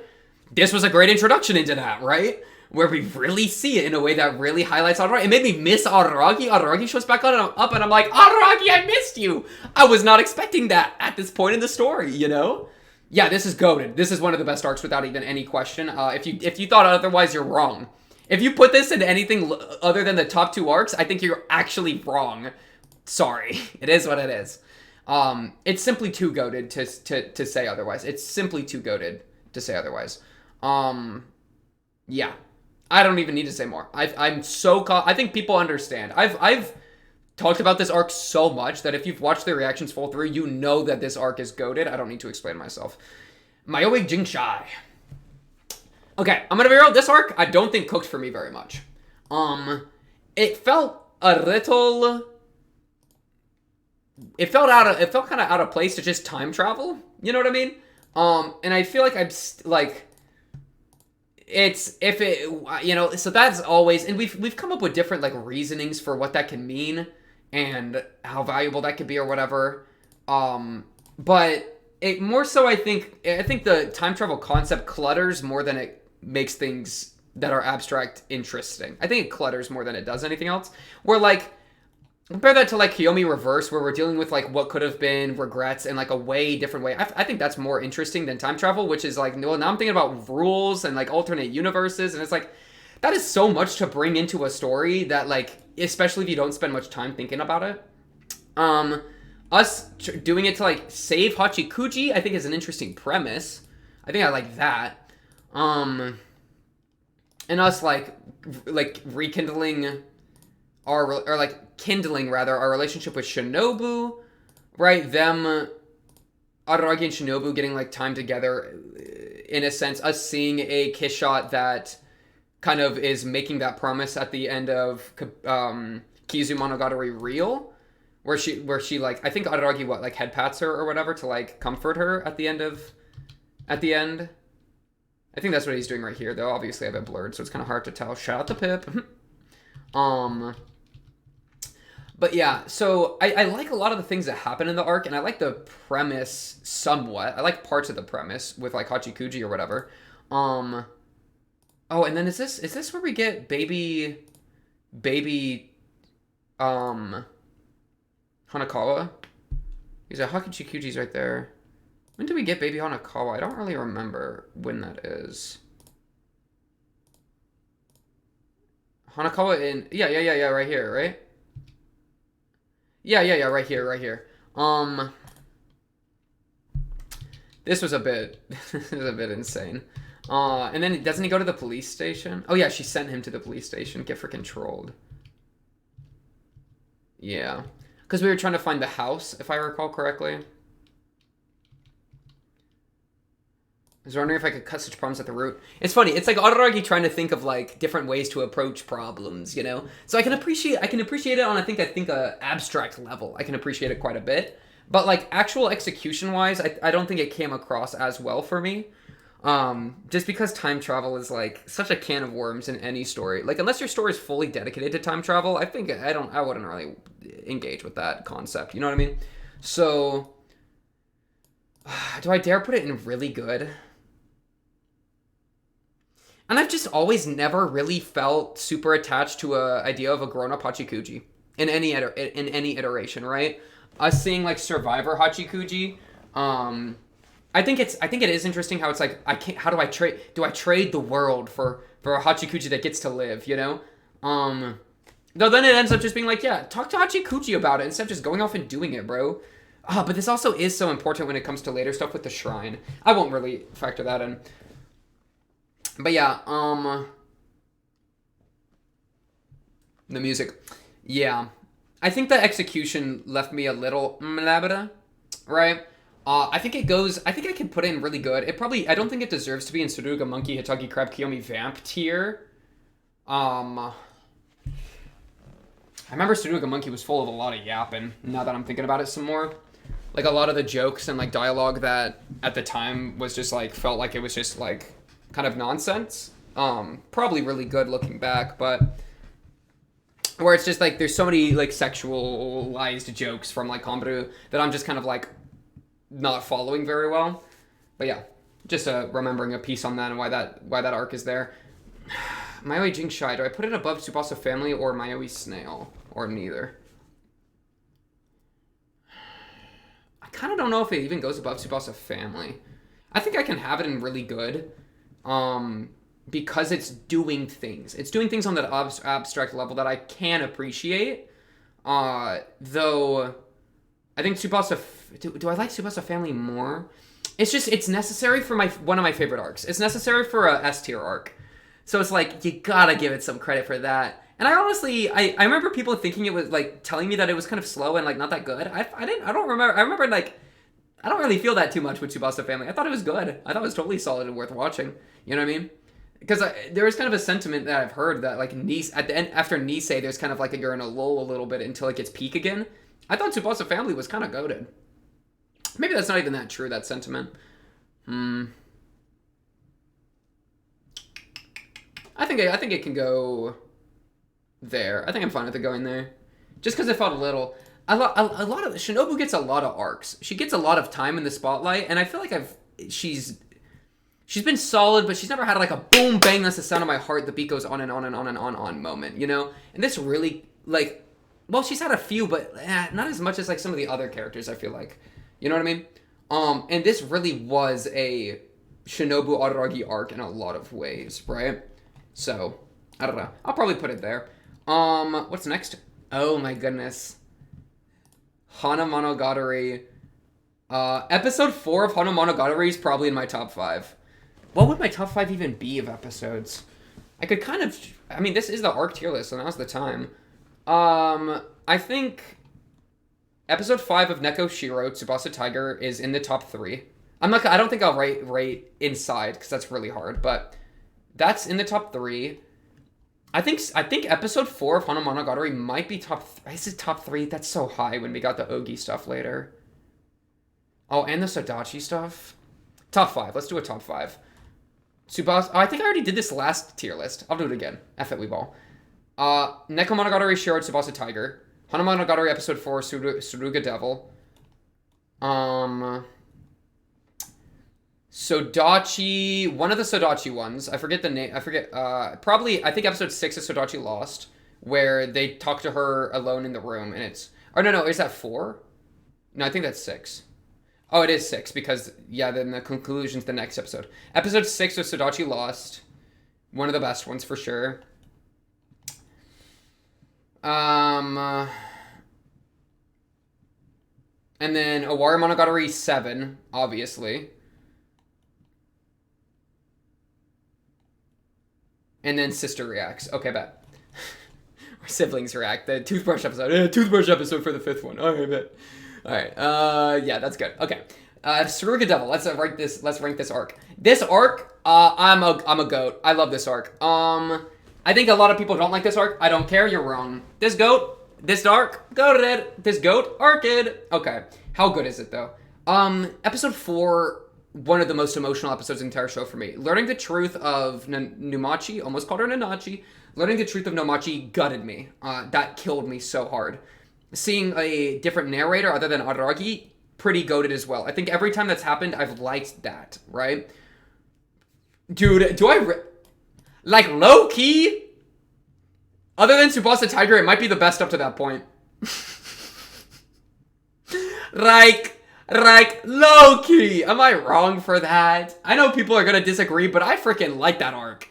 I like Numachi a lot. The idea of collecting misery is something I've experienced, you know? You know, that's so good, right? It sets up Kombaru as kind of a parallel to Araragi. She's kind of like a second protagonist in a way, right? That's, I think, really, really solid, really interesting, you know? Numachi as a character is a really good character for such a small amount of time she gets. I really like Numachi as a character.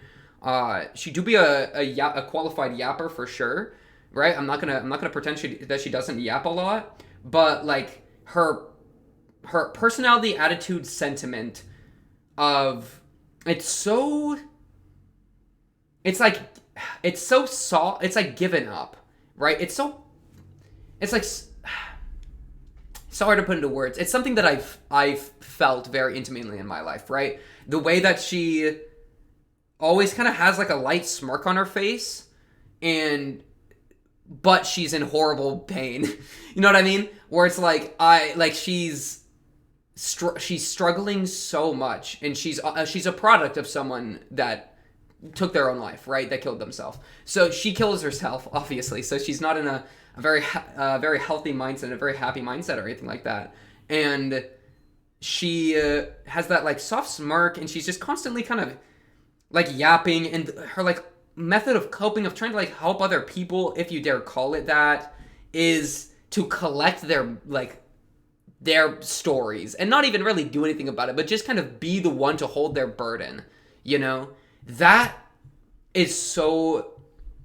just is what it is. That just is so fascinating to me. Because that's something that I've felt so much in my life, right? Where there was a period of my life that I really tried to bear the weight of the world a bit, right? Not entirely, because obviously I'm just a weak little human, you know? It's not like I'm not, you know what I mean? I'm goated with the sauce. I'm basically a god, but I'm also just a weak little subjective human meatbag, right? There's a bit of a paradox there.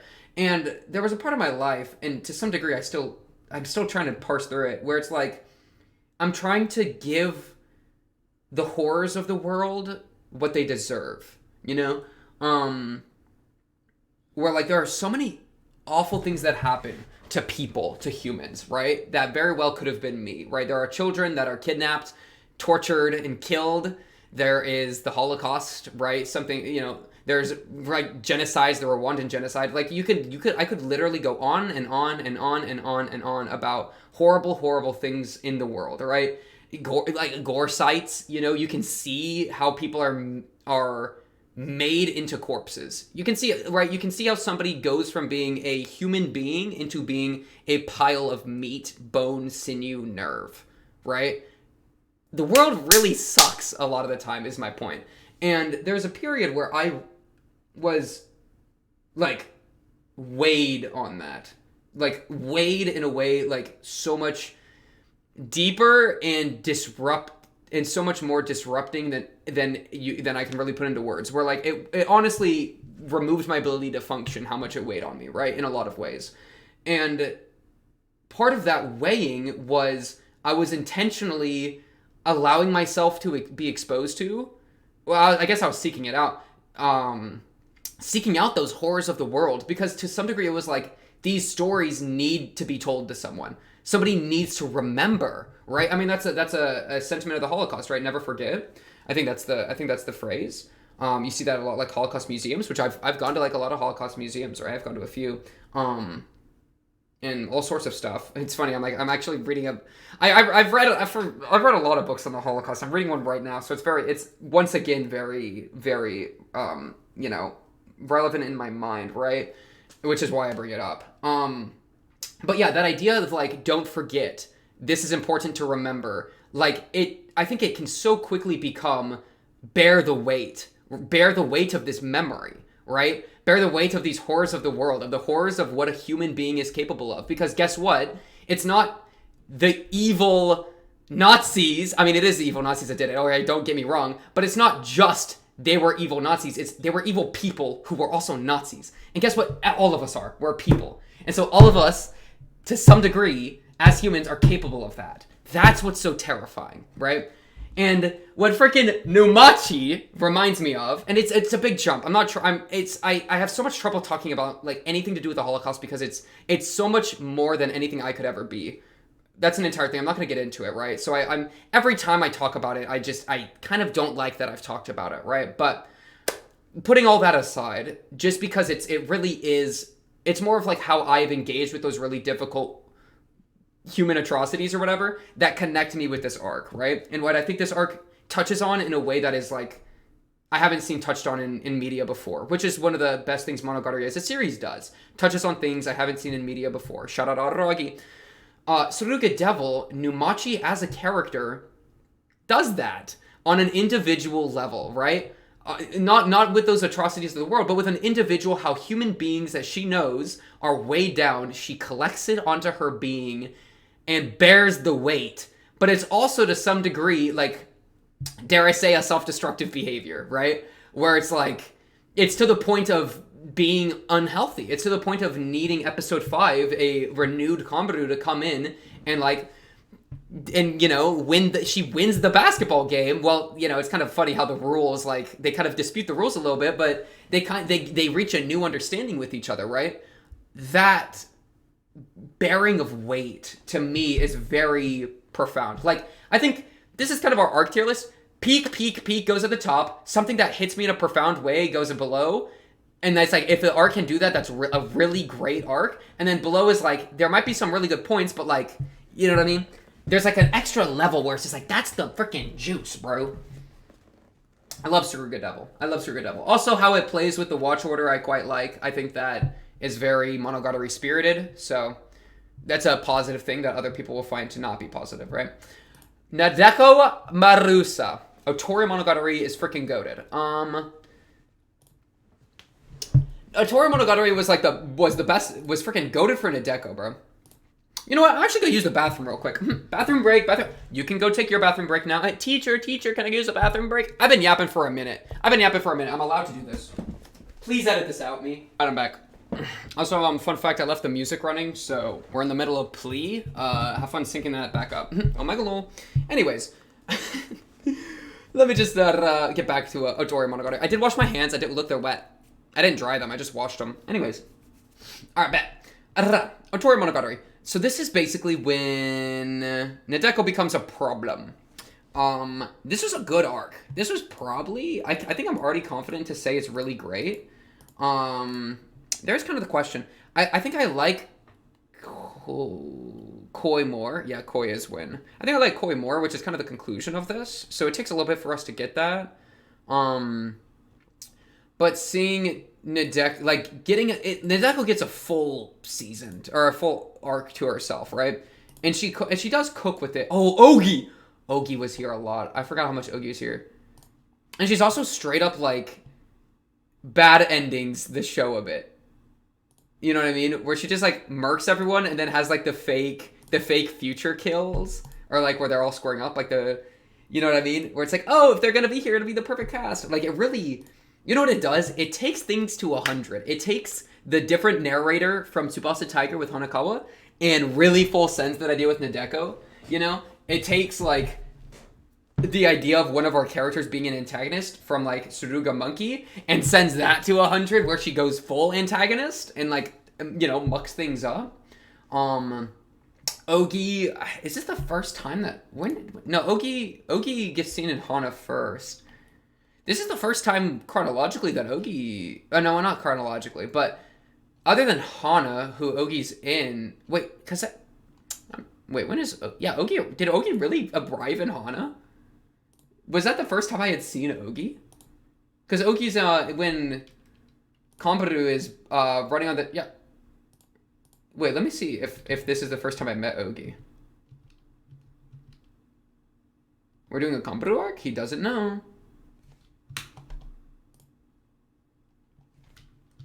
That would make sense. We're in the future. Right here.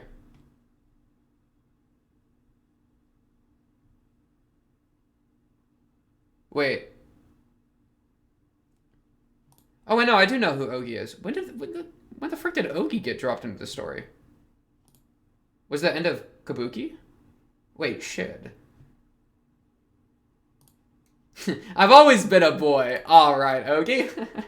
Wait, when did Ogi get put in this show, bro? I don't remember when Ogi got dropped in. Ogi just kind of appeared one day. You know what? That's pretty much what happens. Wait, when the frick did Ogi come in? It wasn't Nekomonogatari Shiro. Wait, I actually don't know when Ogi came in the story. This is kind of crazy to me. Because obviously she's there a lot in Hana. Because she, you know, rides the bike on the track and is a bit of a rat. Was it? It must have been Kabuki then, huh? Because I don't think it was Shiro or before. But man, Kabuki was just our time travel. Was it really? Wait, I mean, you know what I could even do? Okay, well, it's not this one because Ogi ain't here yet. Okay, what next one? Because people are gonna comment on Ogi arriving, right? That's my idea here. Oh no, the comments aren't loading. Come on, Ogi. No? Bro, when does... I might have to look it up, because I really don't remember.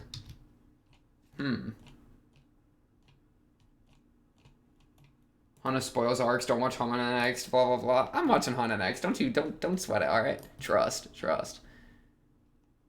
I'm actually confused on Ogi, because I recognize Ogi here in the start, and I was confused about Ogi not being a girl. Was it all the way back in... There's no way it was in Nisei, huh? Because I do remember there was, like, the scene of, like, Adaragi being like, I need a battle plan. You know what I mean? So I could see that being a thing. It is time for this monster to bow out. Facts. So I'm just quoting myself. I know you can't hear me. And it wasn't... There's no way it was Kuro. Oh my goodness. Well, I'm actually confused. Alright, I'm gonna look it up. Where's my phone? Oh, my phone's in my pocket. I'm gonna look it up. I should be safe to look this up. I think I'll be safe here. When was Ogi first appearance? Not Luigi. Oh my goodness, it actually gave me Luigi. No, not Luigi. What? Not Oshino. Ogi. Ogi doesn't even exist. Where's Ogi? Wait. Oh, okay. Ogi Wiki. I'm gonna be really careful, I promise. Ogi Wiki. No, not Ouija. Ogi. Oh my goodness, Ogi is so hard to look up. Wait, Ogi's actually... We're just trolling after this bathroom break. Wait, we're actually trolling. Ogi Monogatari Wiki. Ogi Yoshino. And then I'm not gonna read anything. I'm scrolling. Past appearance, past personality. We have Ogi Formula. Sodachi Riddle, Sodachi Nadeko Medusa. Maui Jingshai. Okay. Maui Jingshai? Where was that? Oh my goodness, he's already forgotten. Wait, check? Oh, that's not gonna help. Wait. That must have been... Yeah, okay. Ogi was in Maoi Jing Shai. Oh, Ogi and Kiyomi have a discussion about traffic lights. This reminds me of an event that occurred months earlier and triggers a flashback. Okay. Gotcha. So, Maoi Jing Shai episode 1. We're doing a little bit of detective work. I do apologize. Oh, yeah, because we met on the stairs right here, right? Yes. Okay, I recall now. I think this was our first time we met Ogi. First episode of Maoi Jing Shai. Wait, that might actually boost the arc. Low-key. Let's see if I recognize Ogi here. I don't think I will. Who is this a new character? Okay, Jing Shai was the first time we met Ogi. Where's Jing Shai right now? I'm gonna put it above Tsubasa Family because Ogi gets introduced, and Ogi is obviously so important, and you know what I mean. And traffic light talk, yeah, that's goated. Tsubasa Family drop. LMAO. Okay, heard. That's crazy. So, and then one arc later, Monogatari. That's why I knew who Ogi was. Okay, cool. Sorry, that took a minute there. Monogatari also has the Kaiki Stride, so shout out the Kaiki Stride. I think that's pretty self-explanatory. Okay, Nadeko Medusa again. I think it deserves to be there. Would I put it above or below Suruka Devil? If I'm gonna be real, it's above, right? If I'm gonna be real, it's above. I love Suruka Devil a lot. I'm probably a little biased towards it. I do think it's a really great arc. One of the most emotional things, one of my favorite short-term characters, as I explained. But Nadeko Medusa do be kind of goated because it's so different and it sets up a really good future arc, but it also is really interesting on its own. We see character development, character shifts with her, with the bangs, you know, getting lopped. And then obviously the Kuchinawa situation, following her perspective as she goes against Araragi is goated. Just start Descent Black. No, wait, I'll let this one keep going. Okay. 6 minutes on Shikamentatsu Mokuka. So yeah. Nadeko Medusa goated. I think that's without too much issue. Yeah. Shinobu time. We have been yapping for a bit, so I might speed up a slight bit. Shinobu time. So Shinobu time is when we assembled. Okay, so we had Oni 2, which I remember was a bunch of yapping. It was like the full Kiss Shot story. I liked the way they did that, but it felt a little out of place a little bit at the time. Otherwise, it was just we had the three. We had Ononoki, Shinobu, Hachikuji. I think you all know the similarities between the three of them all together, and then the darkness jumping them and separating. Oh yeah, because the darkness was coming after Hachikuji. This was goated. And then we had episode 4, which honestly might fit into the top 5 from earlier, instead of the sisters one, if I'm going to be really honest. I kind of forgot about this episode a little bit. Because this episode on Hachikuji was really good. Yeah, that's probably my top 5 then. Tsubasa Tiger 1, Numachi 1, this one, Ogi 1. I forgot the other one, but go remember. Alright, bet. Anyways. Alright. But yeah. Owarimonogatari Shinobu time. Episode 2 I think is a little bit of a strange fit. Though the darkness is goated, right, as a concept. Really important later. Though I'm still like a little, I don't know. How much do I like the darkness as a concept, actually? Let me think. Sorry, Descent Black is playing. Please be quiet. Darkness, I remember just being a little, I remember, we've had a back and forth on the darkness, right? As like the idea of like some sort of like objective thing and what that would mean for the story. Though I think that could still be pending and to be discovered and thought about in future arcs, so I'll wait on that. I'm not going to say that's a bad thing, but I'm you know, perhaps a smidge hesitant on some of that. Episode 4 was really good, right? I really liked it's crazy. I don't think they could have. I don't know how they did it, but I really liked the kiss between Hachikuji and Araragi, right? I was very surprised that I thought that was well done. That they could, like, homeboys. I'm struggling right here. I'm really struggling. And they're like, sorry I bit your tongue, which is what I take to be my preferred translation of this. You know? Is so good. I just sit there and I'm just sad, bro. You know, by the way, I'm really emotionally hurt or whatever if I don't talk during the ED. If I just have to close my eyes and just feel it for a minute, that means I'm really impacted. You know what I mean? I don't even comment. I just sit and I just process, bro. That means I actually got hurt, bro. That means they got me. I look over at myself in the other monitor as I keep doing now. What a habit. And I'm just sitting there like, you know what I mean? It just takes so long. So yeah, one of the best singular episodes. It kind of, honestly, this arc gets carried by its 4th episode, I think. The, like, Araragi kind of having to choose between the 3 of them and being, like, an Italian, I think that was episode 3 that joke was made, is a fun bit of, character for him, where, like, he just chooses everyone, That's a very Araragi move. But yeah, I mean, Shinobu Time, it gets carried by its last episode, I think, without too much question. I think I might have it be in... It's weird. I feel like that last episode is so good. You know what I mean? But it feels like the rest of it doesn't quite... Like, I feel like the rest of it is, like, right here, but then the last episode is a tier up, but the last episode is 1/4 of it, because it's only 4 episodes. So... Terren B. Ruki Renex does Renobarheim Bri. It's tough to say. Let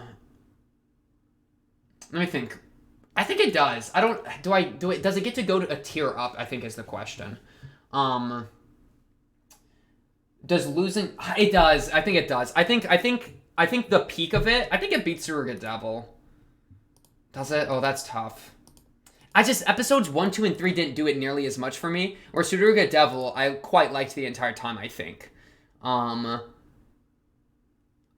feel like I was really engaged for that entire arc, where Shinobu Time, I was mostly engaged in the last episode.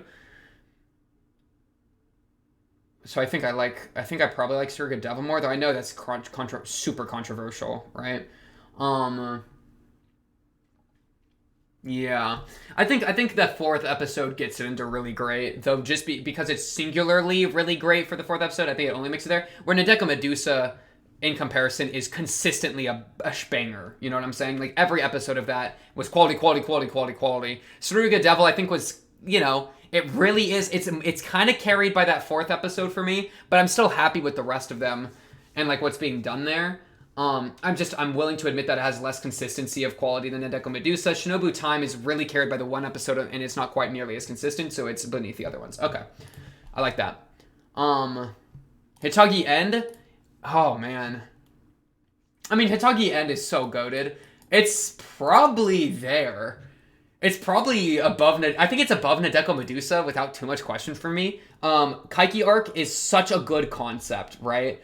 Kaiki trying to navigate... I mean, this was better for Nadeko's character for me than I think Otori was. I think Koi was better than Otori for Nadeko, right? And it was like the Kaiki thing, right? And then Kaiki interacting with Senjo, great, really funny.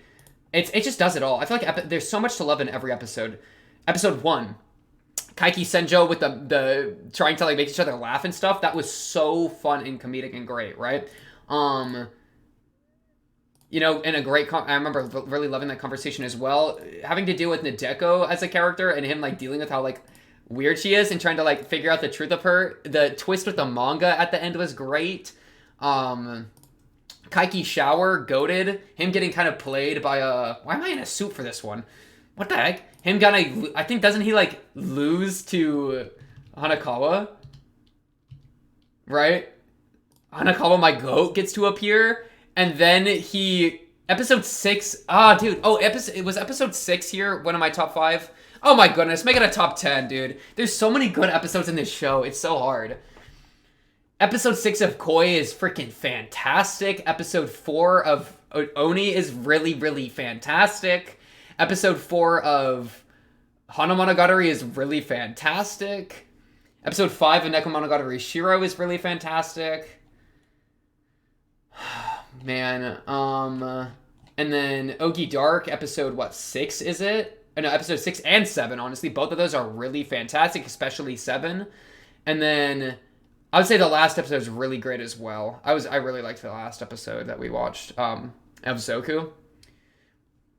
But yeah. Anyways, back to where we're at with Koi. Koi's really good. I dare. Wait. Hitagi end, right? Mathemagics is playing. Why am I talking so much? But yeah, Koi's really, really good. I don't know if I want to put it in best, though I might. I'll put it there for now. I think it's significantly better than Nadeko Medusa, which is saying a lot because Nadeko Medusa is significantly better than like Shinobu Time, and Shinobu Time is like significantly better than Karen B. And these are all goated. You know what I mean? That's why I have the release here. The worst arc I think is meh. And it's meh if the show is meh at worst, that's pretty good. You know what I'm saying? Yeah, Koi's freaking fantastic though. Tsuki, so this is Yotsuki doll. Dude. Oh, this is Tsukihi. This is the Tsukihi shower. Oh, I was right about that earlier. What the heck? Dude, look at this. Dude. An hour and a half before I watched the episode, somebody's gotta stop him. He's talking too much. Somebody get him to stop yapping, bro. I remember really liking this, I think. I liked episode 1 a lot because it was like, oh, we're falling apart, right? I think episode 1 of Yotsuki is a really good episode. Where we have that.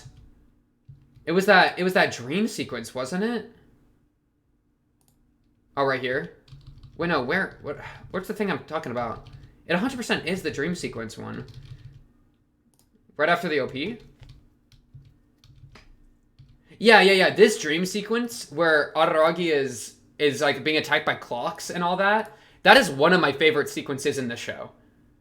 Like, it was so... Dude, that's how I feel waking up some of the time. Where, like, my mind sometimes just gets trapped in really weird loops, and it just is so, like, terrifying and disorienting, you know? And it really felt like an absolute nightmare, like, yeah. So I really liked that episode. The rest of these episodes, how good were they? We had Tadatsuru, where we get murked. This was the kidnapping, right? Let me check. Oh, wait, is this the, Oh, we learned about the vampirism situation a lot more. That's right. That's super right. I forgot about that. That was pretty cooking. I actually quite like that. Wait, what the heck happened in this intro relating to Tsuki E1 opening monologue, unhinged rant relating to Araragi and reflection. Reflection! Araragi and reflection! Oh my goodness. All the way back in Monogatari, it's foreshadowing. Tangent stacking. That's crazy that I said Araragi and reflection here. What the heck? That's actually nuts.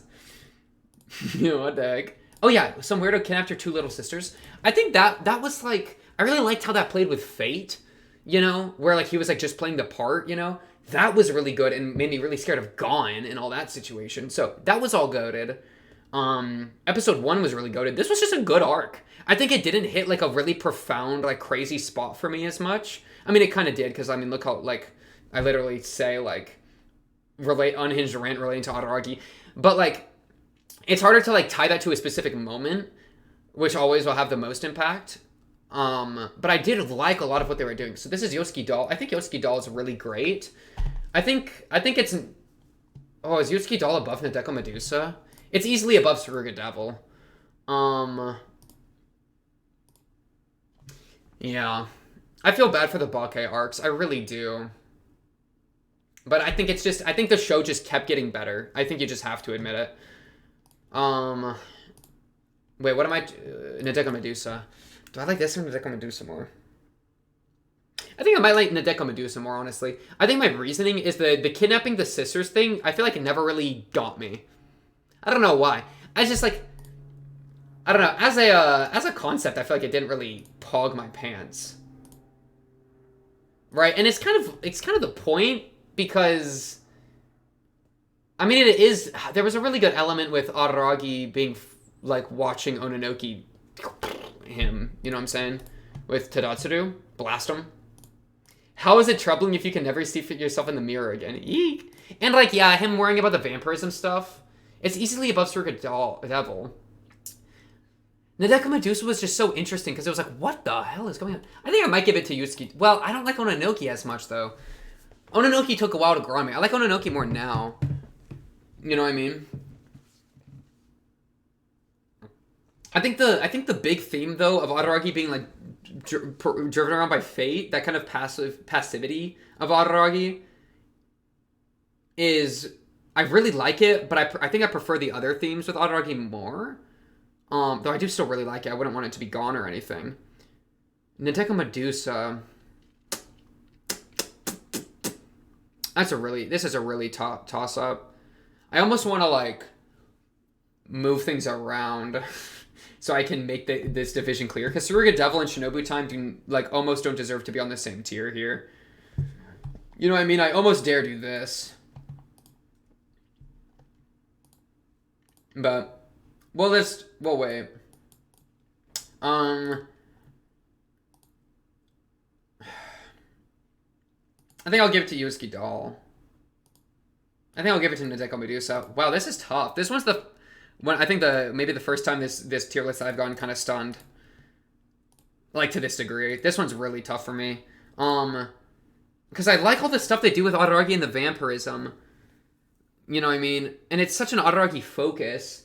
Nadeko Medusa was just so clean. Yotsuki Doll, I think, was more cluttered than Nadeko Medusa. I think Nadeko Medusa just was clean. It was executed so well. That's probably my thing here. I think Nadeko Medusa, I think, was executed better, but Yotsuki Doll was more interesting. That's probably what I would say. Though I do think there's a both were good and both are interesting. But that's probably, I think, why I'm having trouble. And I think I really, like, Nadeko Medusa was just clean. And it was just like, holy crap, they are cooking and I'm losing it. Yeah, I think I gotta get to Nadeko Medusa. Okay. Koyomi Monogatari. All the Koyomi ones. Wait, what do you mean? Why is this the season name? Why don't we have all 12 of the Koyomi episodes that I rank individually? Could you imagine? Yeah, okay. Kiyomi Stone is B tier. Kiyomi Flower is C tier. Kiyomi Sand is A tier. Okay, no joke. Kiyomi Sand is actually goated. This is actually a goated episode. Ooh, this is a good OP. A good song. Mine Shats. That sounds like me talking about poop. Sorry. Anyways, I really liked Kiyomi. Kiyomi was kind of goated, especially because I watched the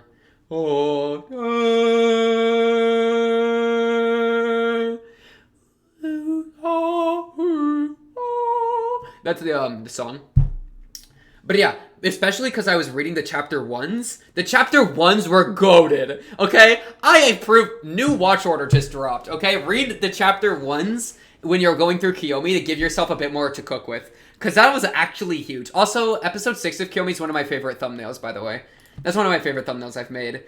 It's hard to see when it's so small like this, but goated one. And then the ending was really good. It's just a little hit or miss. You know what I mean? We're like, well, is it even? Kiyomi Water was goated with episode 4. That was really important later with Kiyomi Reverse. That is really important with Kiyomi Reverse. I feel like not a lot of people have talked about that based on what I've been, based on just my interaction with Monogatari people. Episode 4 is so important of Kiyomi Monogatari for Kiyomi Reverse as a whole. And I will stand by that. Like, that was so big. That was so big, Like, as kind of leading up to the Gon situation with, like, going to the Kanbaru house, I don't remember exactly my order, but I think I kind of...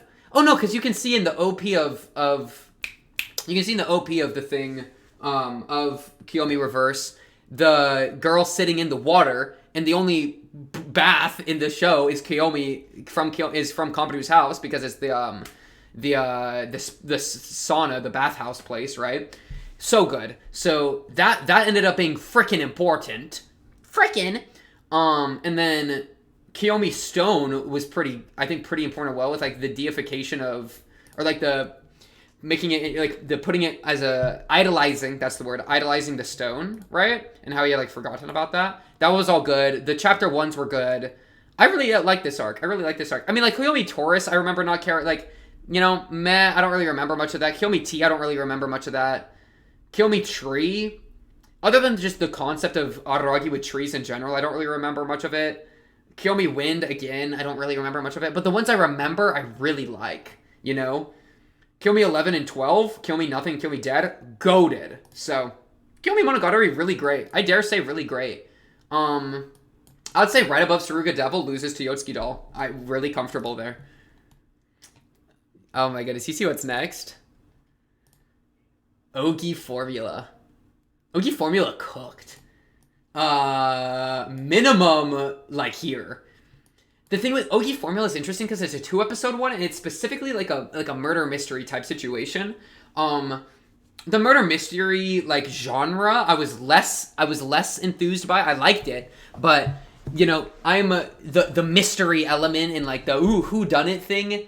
Never has been like a genre that I'm like super like into or anything. I don't read like mystery books or whatever. And this I think was definitely like an attempt in that. Not to say it was a poor attempt, but I just ain't my style as much. It just Ogi, Justice, Aragi, Justice, Introduction to Sodachi. I mean, low-key better than Nadeko Medusa. Because, and then Ogi, like Aragi being trapped in that room, cracked foundations. My goodness. We were trapped in the room, right? That's this one. I'm trying to... Yeah, because the... Yeah. We are 100% trapped in the room. That was so good. I mean, dare I say a best arc? Dare I say? I don't think it'll fit. I think we'll have too many. Hitagi End?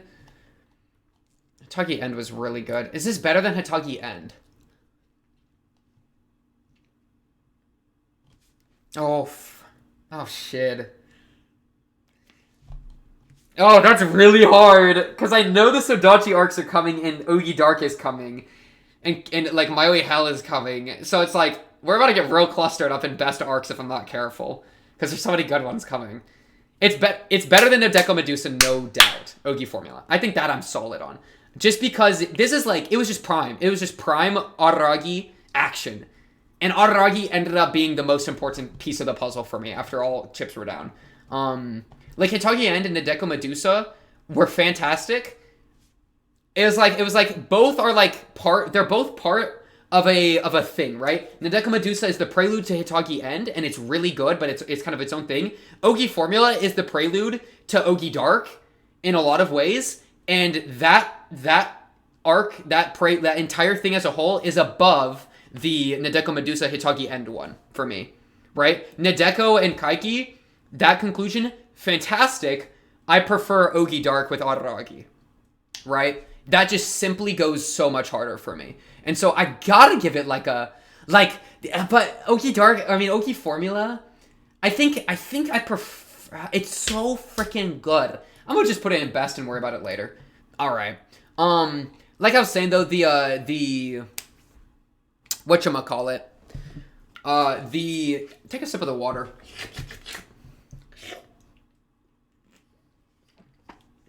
The execution of like the murder mystery thing was less my speed, though I do think it was done well and it was interesting. And I just, the idea of justice and democracy. I mean, bro, that is right up my alley with like what I study. I try not to get into it because I think it's kind of I think you can really, mini tangent, like, cause like, bro, read Aristotle, read Plato, read freaking, dare I say, like, Rousseau, dare I say Hobbes, dare I say Arendt, dare I say, like, freaking everyone, dare I say Derrida, pun intended, dare I say Levinas, read, like, any of them, hoes, and there is so much to be said about, like, justice and the individual and stuff, especially, like, Aristotle, Arendt, Plato, and, like, Rousseau would be, like, I think a lot of the easier ones to, like, get to that, especially with democracy in mind, just in what I've read, and the reason, like, that is so up my alley. That is so up my alley is what I'm trying to say. Because I read, like, you know what I mean? I've read and tumbled around with these subjects in essays for college constantly. And I love it. It's some good shit, you know? And this was right up my alley, man. And I try not to get into it too much because I think it, like, I'm here to talk about Monogatari. I'm not here to talk about Plato, all right? And every once in a while, I'll like, make a little comparison and, like, a little tangent. But I really try to keep it contained because I don't like... Because if if I start just summarizing a bunch of Plato or Aristotle, it's like... Y'all aren't here for that. Y'all are here for Monogatari. You know what I'm saying? And it can be interesting and cool, but at that point, I'm just kind of like... You know what I mean? Like, masturbating my knowledge in front of people. You know what I mean? That's not what I'm here to do, dog. right? I'm not here to talk about philosophy. I'm here to talk about Monogatari, okay? And there is intersect, and so I try to bring up some cool things when I can, but, like, I'm not trying to do a reading of Monogatari in a Platonic sense, or an Aristotelian sense, or like a Rousseauian lens, or a freaking Nietzschean attempt. Nah, I'm just trying to do Monogatari, bro, alright? Trying to always do things through lens. If you always try to force something through a lens, you're going to force a square peg into a circular hole, okay? Like, it's just, that's not really, I think there's value, and you can lock in and make things happen, but there's just gonna come a point you're not talking about the show anymore, man.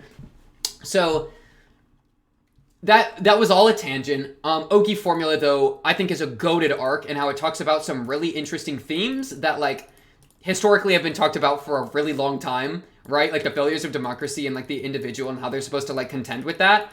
Goated. Absolutely goated, right? Like, these are concepts that people have been talking about, like, since Greeks and before, right? You know what I mean? So, I really like that. I really like justice. I really like all that shit. Sodachi Riddle. Oh my goodness. This, I forgot. This background, this was like the start of like, wait a second, I am Araragi. You know, with the whole like, the childhood friend in the attic thing. There comes a point where you have so many moments with a character that are like, oh, I've literally experienced this, that it stops being a joke. And it's like, maybe I am Araragi. You know what I mean? Sodachi Riddle was part of that. This song is so goated. Terminal? What the heck? It's just so happy. But yeah, Sodachi Riddle. Sodachi's a fantastic character. When does it go from Sodachi Riddle to Sodachi Lost? Okay, it's just the two. So Sodachi Riddle is mostly meeting Sodachi again. There's a fly. And then the flashback. A young Araragi. We get a young Araragi. And we're trying to, like, remember her. Which is a big part of Araragi and forgetting. Which is really goated. Sodachi Riddle, I mean, like...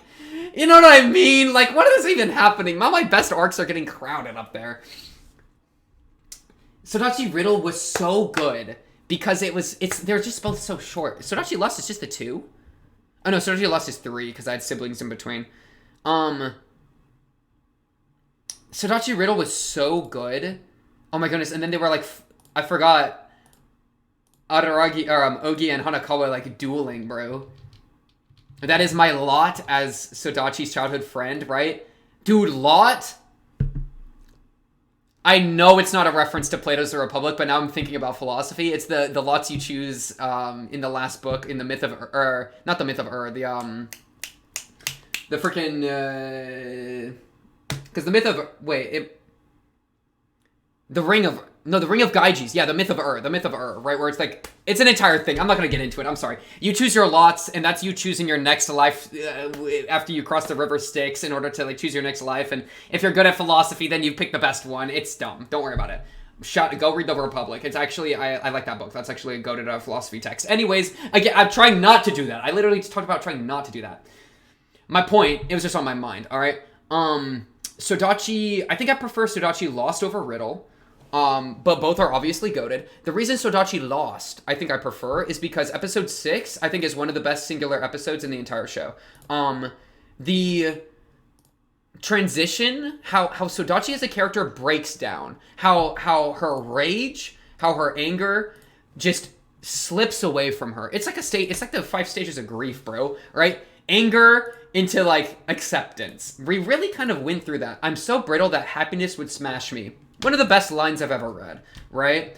The way that Hanakawa is, like, such a good, like, just person to be there, bro. A guide. Such a guide for Araragi in this moment as he's trying to do what he thinks he must. And I honestly am glad he did with Sodachi and, like, helping her out, right? The truth of what happened with Sodachi and her mother, horrible. The entire point of Araragi being so stubborn in recognizing it for what it is in episode 7, the 50 hints, goated, really important, great moment for Araragi's character. It's extremely important for Araragi's character, right? The fight between Ogi and Hanakawa as guides for Araragi, incredible, right? Hanakawa washing her hair to like get locked in. One of my favorite moments in the entire series, because Homegirl was like, oh, did you forget? I had character development, bitch! That's my girl right there, bro. I love Hanakawa. Yeah, so Sodachi Lost, dare I say, Oh my goodness, is Sodachi Lost better than Tsubasa Tiger?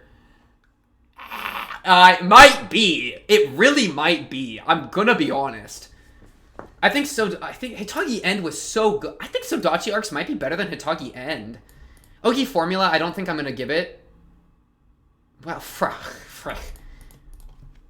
Ogi Formula just is so good with justice and democracy, and Ogi and Araragi and what he's forgotten and what he needs to remember. And that is... Araragi is such a complicated character, and I love him for it. And Ogi Formula is so good. Hitagi End is goated. No lies. No doubts. But it, like... It's its own... It's the conclusion of its own thing. It's a beautiful conclusion to an arc that has been built up between arcs. To a multi-arc story. But, like, Ogi Formula, bro. Ogi as a character is so good. And Araragi as a character is so good. And they start to just elevate and elevate and elevate from there. Alright? Do you hear me? Sodachi Riddle, are you listening? I think they beat Hitagi End. I love Hitagi End. I love Kaiki. But I love Araragi more. I think I gotta give it to Ogi Formula. But Hitagi End is so good. Ogi Formula is so short. If Hitagi End wasn't so... Hitagi End has more episodes that are really good. I think I'll give it to Hitagi End. Ogi Formula is 2 episodes. You know what I'm saying? I know Sodachi Lost and Riddle are 2 and 3 episodes, but Ogi Formula, like, is a lot more... I don't know. That's so good, though. I think I'm going to give it to Ogi Formula. Okay. Ogi Formula versus Sodachi Riddle versus Sodachi Lost versus Tsubasa Tiger. Sodachi Lost is above Sodachi Riddle, because Sodachi Riddle is fantastic, right? The flashback with Araragi, wonderful. The childhood friend thing that, like, you've forgotten, such a real thing. I felt that so many times in my life. I talked about that at length during the reactions at the time. Sodachi as a character, like, stole my heart. Really love her. The rage with the world, the hating. That is something I feel a lot, you know, that is very emotionally resonant with me. And how it tears you apart, how it weighs you down. There comes a point, like, bro... You want to know a crazy reference? Narnia. F it, we ball, bro. The first book of Narnia, like not the end, but like I'd say the climax. Can I spoil Narnia? Jump ahead like 2 minutes if you don't want Narnia spoiled. When the freaking it's been a while since I read it, bro. When the lion dude dies, when the it's a Christ allegory, but like when the lion dude dies, there's a part about the girls crying over him, right? Where they're like touching his corpse and like just sobbing, and it's actually so good. That's like the best part of Narnia, okay? I know that's so random. You're like, what is Blood talking about? Trust. I read the book. I haven't watched any of the movies. But when they're crying over them, there's a passage where the freaking writer of the text, okay, goes narrator mode. He starts meta speaking. And I'm pretty sure it was a dude. I actually don't know. But they start speaking, and they say, I don't know what it is to be in this state of despair. I think they don't say that. I think they say, if you've ever been in this state of despair, like, I'm so sorry, because this is such a brutal thing for a human to experience. Like, they kind of connect with the user, the reader of the book, the audience, and are like, bro, this sucks. But there's a point made, alright, this is what I'm building to.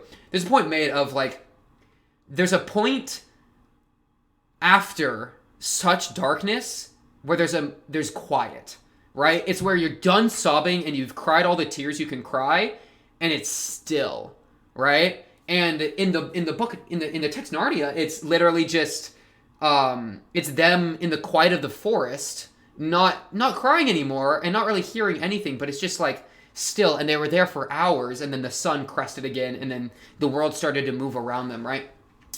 That stillness that comes after extreme turmoil, extreme pain, extreme suffering is so real, all right?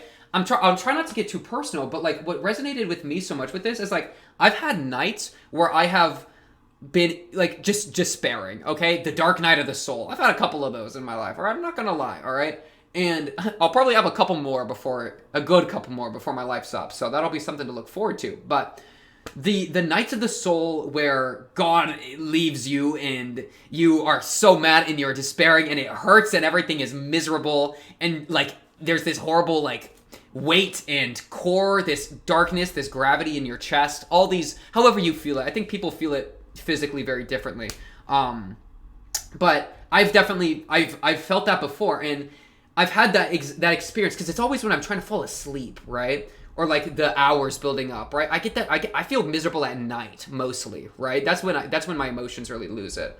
In my experience, like if I'm gonna have a bad time, it's gonna be at night, like before I fall asleep, right? Not even night, but before I fall asleep, right? Because sometimes night to me is before I fall asleep. I don't care what the sun or moon says, but point being, where it's like that horrible weight, there just comes a point that you can't even yell, you can't even cry, you can't even do anything. You just wait, and it's just still, okay? And Sodachi, at the end of that freaking Sodachi Lost episode, where she is just sitting there and it's quiet. She's no longer hating Araragi. She's just very softly speaking, like, please, like, I can't, like, I'm done. There's no more for me to say. There's no more, the fight in me is gone. The fire in me is gone, right? It's almost like, you know what it almost is like? It's almost like a sickness, bro. Where, like, your body has symptoms of, like, the flu, like a fever, in order to try to fight it off, right? But it's almost like your body, this quietness, I think a lot of the time, is like your body is done fighting. You know what I mean? It's like you just succumb. You know what I mean? That's, to me, what quietness can be so much of the time. But it's also, I think, can be like such a moment of healing, where you're no longer fighting back, and you can start to let go. And a lot of the times when you let go, that's when something can heal. Shout out, quote if you know it, I won't tell you what, it's at our lowest point that we're most susceptible to change. Something like that. One of those kinds of deals, right? And Sodachi as a character, especially episode 6, I think. Yeah, episode 6 of Owari, named it Love Yourself Now. One of the best episodes in the entire show. I'd say one of the climaxes of the show. Episode 7 is fantastic. Episode 6, the way that Araragi and Hanakawa intertwine. Pause. Whoa, the way they tag team Sodachi, that sounds bad too, but the way that they both help Sodachi, right? That they're both there for her, and the way they go back and forth on it, is one of the cleanest episodes. I might even dare say the cleanest episode in the show. It was just so good. That doesn't necessarily mean it's the best episode, but like, I just remember it felt executed so well. The way they were just bouncing back and forth, like, that episode alone is just, like, such peak writing in how to write an emotionally charged episode, and the roller coaster of it, the full 9 yards, the discussion leading up to it, discussion within it, the cold and quiet afterwards. It's just so good. One of the best episodes in the entire show. It might be better than Tsubasa Tiger. I'm actually going to say it. I think it's better than Tsubasa Tiger. Because consistency. The final episode of Tsubasa Tiger is one of my favorites in the entire show, because it connected with me on a level that I was not ready for, and it really spoke to me, like, spoke to my soul, bro. Spoke to my being. That's an example of consuming a piece of media at the perfect time. That was Tsubasa Tiger for me, and honestly, Ogi Dark too, and a lot of these, and Sodachi Lost. I'll just throw a bunch of these in, but Sodachi Lost, I think as a whole, consistently is just banger, banger, banger in a way that Tsubasa Tiger, like, I think only the last episode hits that same level that Sodachi Lost does. Sodachi Riddle is really good. It's just it doesn't have the development of Sodachi, which was my favorite part of the Sodachi arcs, right? Shiori, get it going again. Thank you. You know what I'm saying? So Sodachi Lost, I think Tsubasa Tiger can maybe sneak in between Riddle and Lost. Climax, like the end of an arc is always gonna, or of a long standing arc is always gonna be better than the early stuff, right? The conclusion to me is going to be better than the setup most of the time, because the conclusion is when all the pieces come together and it all comes to a head and hits you, bro. That's when the emotional impacts hit the hardest, right? That's why, like, the setup stuff, which is, like, Balke's a lot of setup for later stuff, introductions, are lower, because we haven't had the time to care yet, right? And once we started to build it up, right? Or, like, that's the perfect example of, like, the Deko Medusa to Hitagi End. Hitagi End is when it all comes to a head, and it freaking nails it, right? So, yeah, I think I'll always kind of prioritize those a little bit. Sodachi Riddle to Tiger. Tiger was just so good. Riddle was really good as well. I almost wish that, like Ogi Formula and Riddle felt like they were just so short. And so Sodachi Lost, I know, is 3 episodes, but it really feels like the same thing as Sodachi Riddle. You know what I mean? That feels like it could have been one arc in a lot of ways. But I understand, like, there was a difference in, like, the goals of those. So I understand why they're different, but... Yeah. Yeah, I think Lost is better than... I think Lost is better than Tiger. I think Tiger's better than Riddle. I think I'm fine with that. Okay. Just took me a sec to double check. Shinobu Mail. Okay. What happened with Shinobu Mail? When did that end? Shinobu Mail's long, bro. Okay. So that was Seishiro. That was Seishiro. That was just the Seishiro arc. And then a bunch of Gon yapping. This is probably where we take a dip. We probably take a dip here.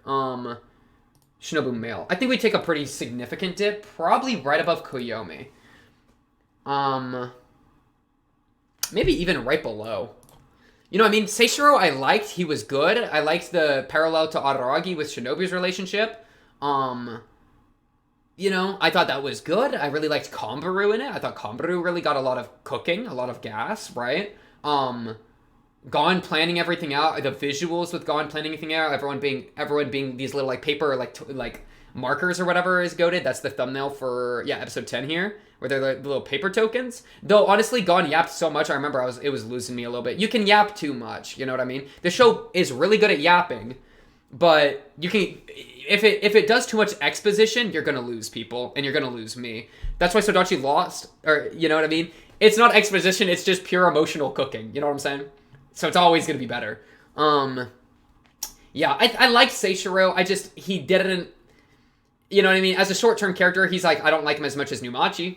You know what I mean? Doesn't cook as much. He's pretty much only interesting as he relates to Araragi and Shinobu, right? Or Numachi's interesting on her own, not just how she relates to Kombaru. But yeah, so I think this one takes a little bit of a dip. But I do like it still. Do I want it... I want it above Tsuruga Devil, I think, for sure. I mean, do I? Low key. I think it's dude. Shinobu Time had Hachikuji and Araragi kissing. That was so goated. Pause. But like, it was, you know, but like, you know, context, okay? Trust. Kiyomi. Kiyomi was just so fun. And had so much cooking. Kiyomi was hit or miss. Shinobu Time was also hit or miss. Last episode of Shinobu Time was great. But that didn't even feel like it, you know what I mean? It kind of came out of nowhere. I remember when I was watching that arc, it ended, I was like, wait, why was the last episode actually good? You know, I remember feeling surprised that the last episode was as good as it was, because the rest of the arc wasn't there. You know what I mean? Shinobu Mail, I think, was less good of a peak, but better overall. Right? With like the Kombaru discussion and stuff. Tsuruga Devil, I think, was better overall. And then Owarimonogatari had so much important stuff, especially for, I'm going to kind of include the light novel stuff because that's what I did. It was just so good. You know what I mean? It was just so good. Yeah, I think I'm fine with this. I think it's a little controversial, but I think I'm fine with that. Maoi Hell. Ooh, a new location and a mustache. Maoi Hell was really good, I liked. It was only 2 episodes, bro. Yeah, Maoi Hell was goated. Dante's Hachikuji, bro. Hachikuji as our Dante. Or, no, it's Dante's Inferno. Who's the guy that leads Dante through hell? It was some, like, ancient person. Frick, let me look it up. I forget their name. Who led Dante? Wait, 1 second. Who led Dante? Virgil. That's right, Virgil. Yeah. Dante as Virgil. Goated, right? Yeah, Maoi Hell was great. Thinking about regrets, Araragi talking to Hachikuji, Araragi saving Hachikuji, because of course he would, you know what I mean? Hachikuji back in action, baby! Just being with Hachikuji again is, like, goated. It's gotta be at least above Nadeko Medusa. It might even be above Hitagi N for me. You know what I mean? I really liked this arc. And what it meant for regret and stuff, like, that was so cooking. The way of reflection, right? Of looking back, of retrospection as introspection, right? Araragi thinking about other choices he could have made. I mean, that was all just so good. And we bring me with Tadatsuru, and we kind of figure out the plan with Gon. What is it? What are you doing with your clothes, brother? What are you talking about here? Oh, and subtracting the vampirism. I think I called that, didn't I? I was really proud of that call. Yeah, that was goated. I think I figured that out. I think I figured that out like a little bit before. I don't remember actually when I figured that out, but I'm pretty sure I called that and was really happy about that call. So yeah, I mean that was all really goated. Is it better than Hitagi End? I think it's better than Hideko Medusa. No question. Is it better than Hitagi End?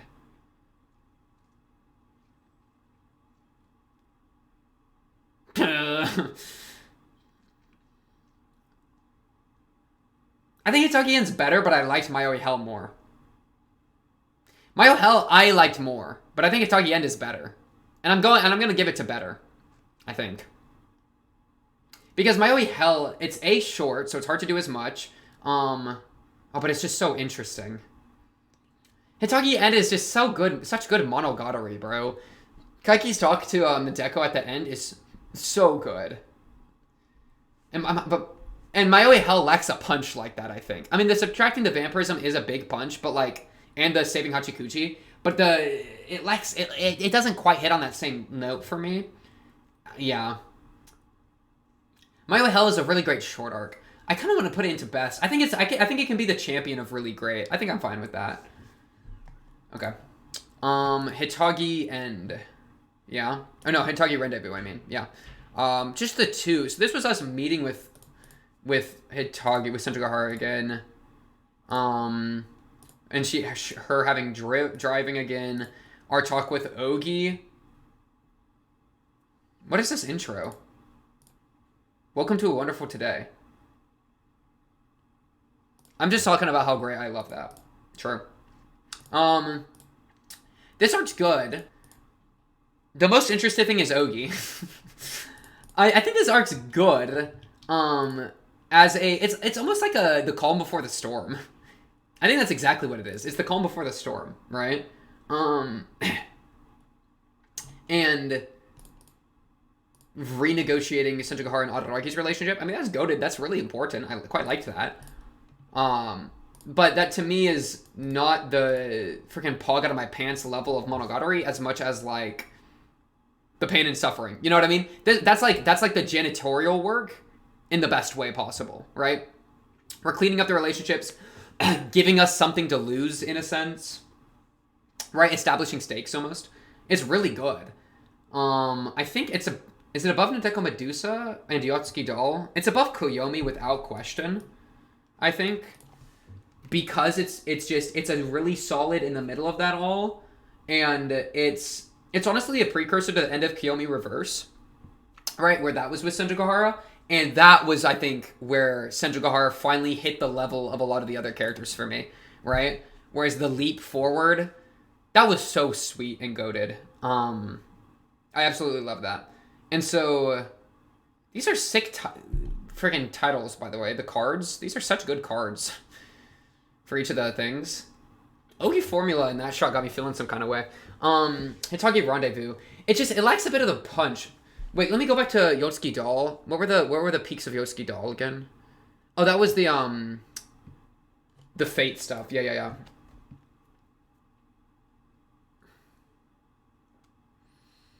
Hitagi Rendezvous is just like it props up Ogi Dark, but it lacks a little bit on its own. It's kind of similar to Nadeko Medusa with Hitagi End, but Nadeko Medusa does a lot on its own. It does a lot of work. I feel like Hitagi Rendezvous, it props up other things a lot, but it doesn't do a lot of work on its own. Kind of like Tsubasa Family is to Tsubasa Tiger. I think that's kind of the same as Hitagi Rendezvous to Ogi Dark and Kiyomi Reverse, especially the end of Kiyomi Reverse. Though, man, bro, does it beat the sandbox analogy in episode 3 of Kiyomi, or the bath analogy? Dude, Kiyomi it kind of feels different than the rest of the shows. It feels like a bunch of, like, parables, bro. It feels like short stories that, like, a wise man would tell me as I'm climbing a mountain. You know what I mean? That's what Kiyomi felt like, and it's goated for that. Yeah, I think I might even give Kiyomi the win over Hitagi Rendezvous. Yotsuki Doll just did too much cool stuff with it's kind of an exposition arc, I think. I really liked Kiyomi, but Kiyomi's too hit and miss, I think, to beat Yotsuki Doll. But Hitagi Rendezvous is too short, and like, You know what I mean? Like, it's too much of a prop-up arc, I think, to be Kiyomi's peaks. And, like, how much I like the structure of it and, like, how it worked. I think I'm fine with that. Oki Dark and Kiyomi Reverse.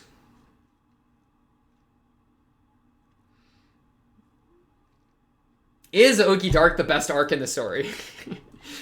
The Divine Child, Hachikuji. Who is Oshino Ogi? The not real me. Which, by the way, this title, this episode title, the not real me, is a reference to the real not real me, which was the Tsubasa Tiger title. You can see right here, the real not real me. I named this one the not real me. So they're both about, except I made a bunch of comparisons to Tsubasa Tiger's conclusion in Ogi Dark, and you know, it just feels right.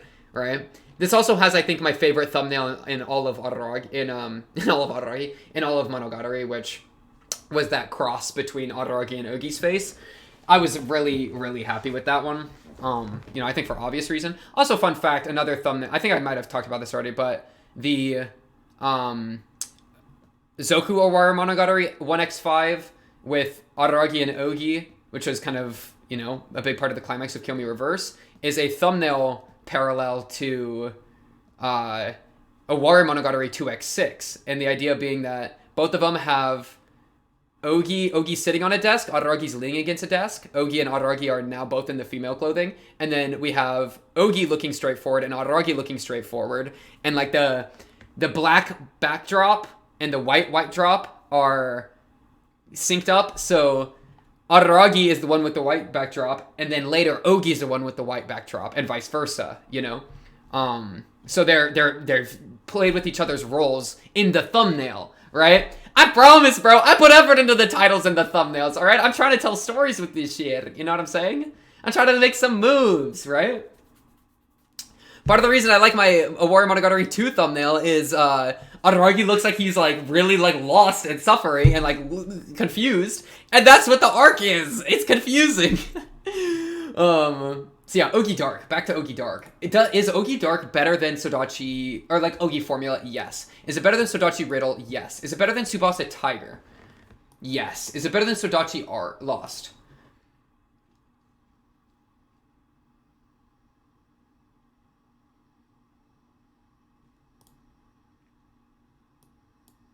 I think it has to be. Sodachi Lost? It's my thing is this. I think Sodachi Lost, kind of mixed with Sodachi Riddle, for pound is the best, right? Ogi Dark has been building and building and building, and it had a phenomenal execution.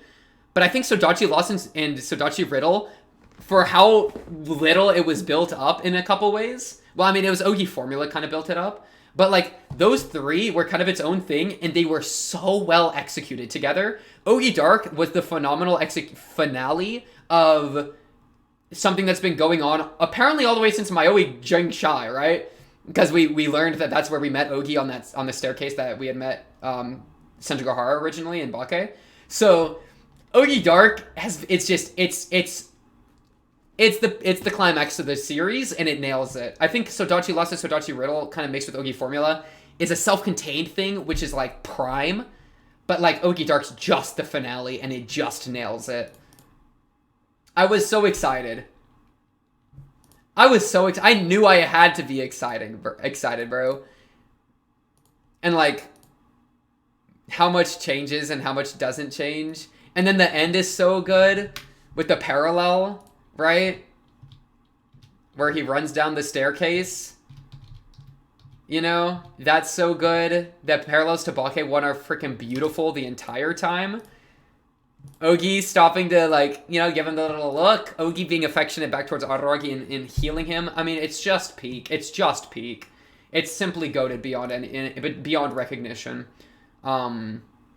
Yeah, I'm pogging my pants just thinking about it. Like, I couldn't stand up without getting demonetized on YouTube. And probably getting the video removed, you know?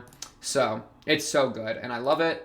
Sodachi Riddle and Sodachi Lost are goated as well. Tsubasa Tiger has, I think, is just...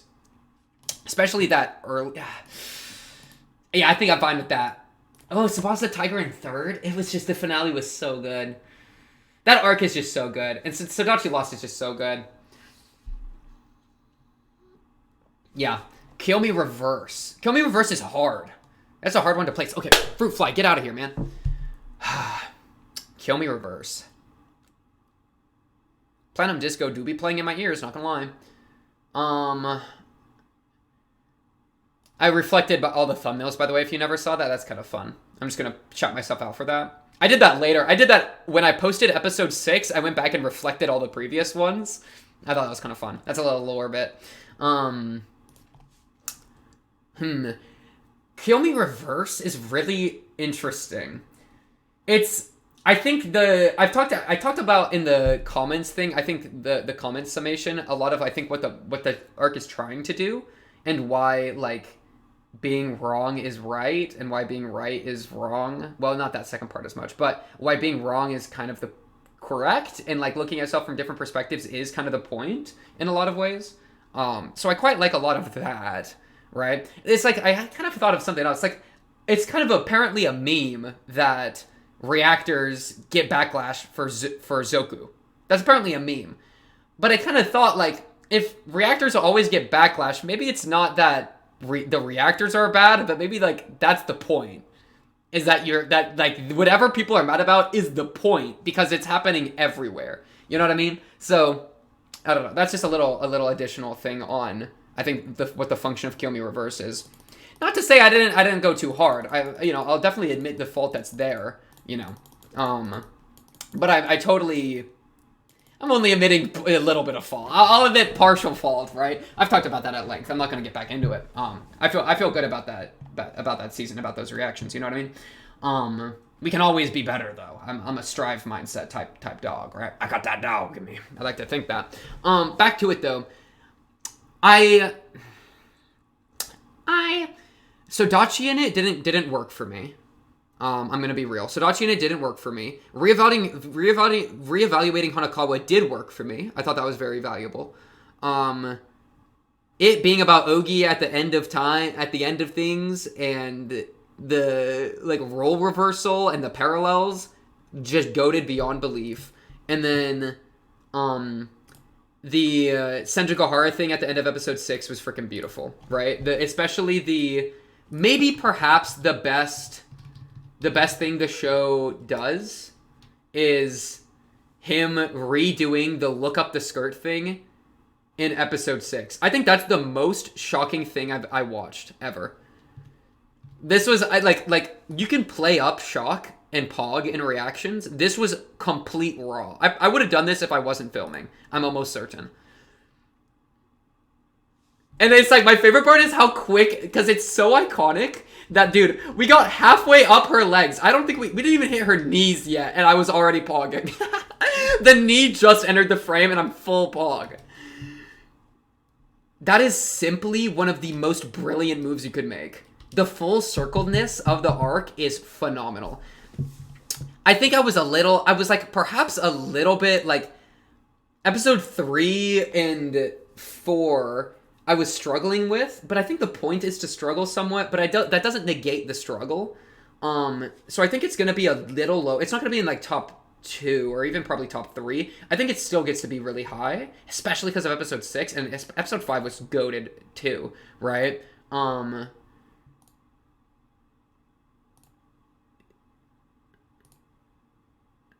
You know what I mean? Oh, wait, no, episode 6. Also, by the way, the naming of On to the Next for this episode, I was very, very happy about, because Araragi says that. I don't remember exactly when he says that. He says On to the Next, though. I'm pretty sure verbatim somewhere. Which is something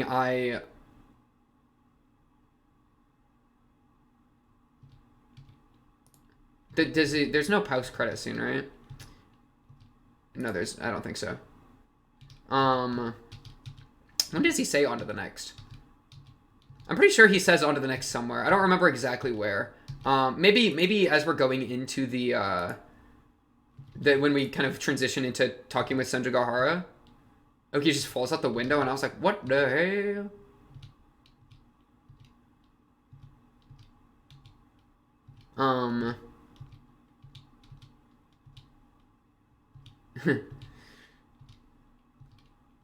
I just love it. I don't remember exactly where that line is. I'm pretty sure there's somewhere in the thing he says on to the next. Somebody else can go find it. But what I really like about that is I say on to the next. I said it right there. I cut right to it. 149.25. I say, quote, on to the next story, on to the next blah, blah, blah, on to the next whatever. That's my outro. My outro says on to the next, and I'm almost certain Araragi said it within the episode. I don't know where. And so I named the thing on to the next, which is also perfect for the last episode that's currently out. Because it's hopeful. It's on to the next, right? Because we have more coming with the announcement we got. That's one of my favorite titles I've done for an episode of any reaction video. I'm very happy with that title. But yeah, Kill Me Reverse is a crazy interesting one. It's really hard to place. I think it goes into best. It definitely like beats Maoi Hell enough to be up here because it's interesting and it's engaging and it's crazy and it's reversing and it's inverting and it just tears you inside out. It confuses you. It disrupts you. It builds you back up. It does that to Araragi. It's unreliable narrator at its strongest. It's all these things. Or I guess like flawed narrator, you know? And then the ending with Senjogohara was like such a perfect ending spot for the series. Like I couldn't... Are you supposed to watch Hana Monogatari after this in certain orders? I couldn't imagine doing Hana after that. Because Kill Me Reverse, coming out of freaking Ogi Dark, those two are so good as final arcs for like the ending, you know. And I know there's more coming now, but like up to that point with the watch order discussions, that wasn't announced. So like that's cooking, bro. That's goated. You know what I mean? I could not imagine going into Hana. That'd be such a like, you know what I'm saying? That'd be just a, like you know, I would want to end on a high note, but. I don't know, maybe that's not the order. Maybe I'm remembering wrong. Or I know there's other arguments. I would need to reread all those arguments. Now that I actually could read those arguments, huh? Kill Me Reverse versus Hitagi End. The Kaiki thing at the end was really good, but the Senjo thing at the end was really good. So I think... Oh, but it was so good. Hitagi End is just such perfect Monogatari. Kill Me Reverse is like doing... It's new. It's very new in what it's doing, I think. Where it's taking a lot of things that are in Monogatari and like taking it to 10... in a way that it hasn't before, like the confusion and the wrong information over and over, right? And so I'm like a little less locked in on it. Does it beat Ogi Formula? Let me just ignore Hitagi. Does it beat Ogi Formula? But Justice though.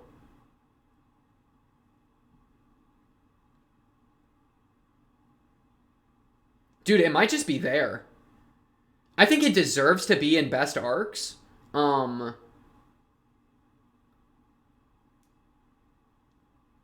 like recontextualization is huge. I'm not gonna lie. I'm to be really honest. I think, you know what? It probably is better than this spot. Reacting to it, and you know, and feeling dumb a lot of the time. Because I'm gonna be, you know, obviously you want your analysis to be good. You want your predictions to be somewhat onto things, so you don't look like a fool. Though, you know, I've kind of, you know, looking like a fool. I'm literally Araragi. You know, I've played with that, but obviously, I wanna do my best. And so, reacting to Kill Me Reverse, like episode by episode, was kind of like, I was like, I keep being wrong, and it like, you know what I mean? And it's kind of like, and I was getting some pushback, right? Obviously, episode 2 of Kill Me Reverse, I got a lot of pushback. It has one of my strongest dislike to like ratios in favor of dislikes on my channel for like, it might be the strongest. Like, it's more than like any Mushoku Tensei video, which was very surprising to me. Right? And so that definitely tainted the arc for me a bit. So I don't want to let that like disrupt my assessment of it. Because I'm not, you know, that's just me being honest, right? And I assume that most reactors probably share a sentiment if they got a lot of pushback, which is what seems to be the case based on what I've heard. So in that way, it's definitely a bit lower for me than it otherwise would be. Let me just think. Sochi Riddle is so good. Justice is so good. Math is so good. Ogi Formula, Justice is so good.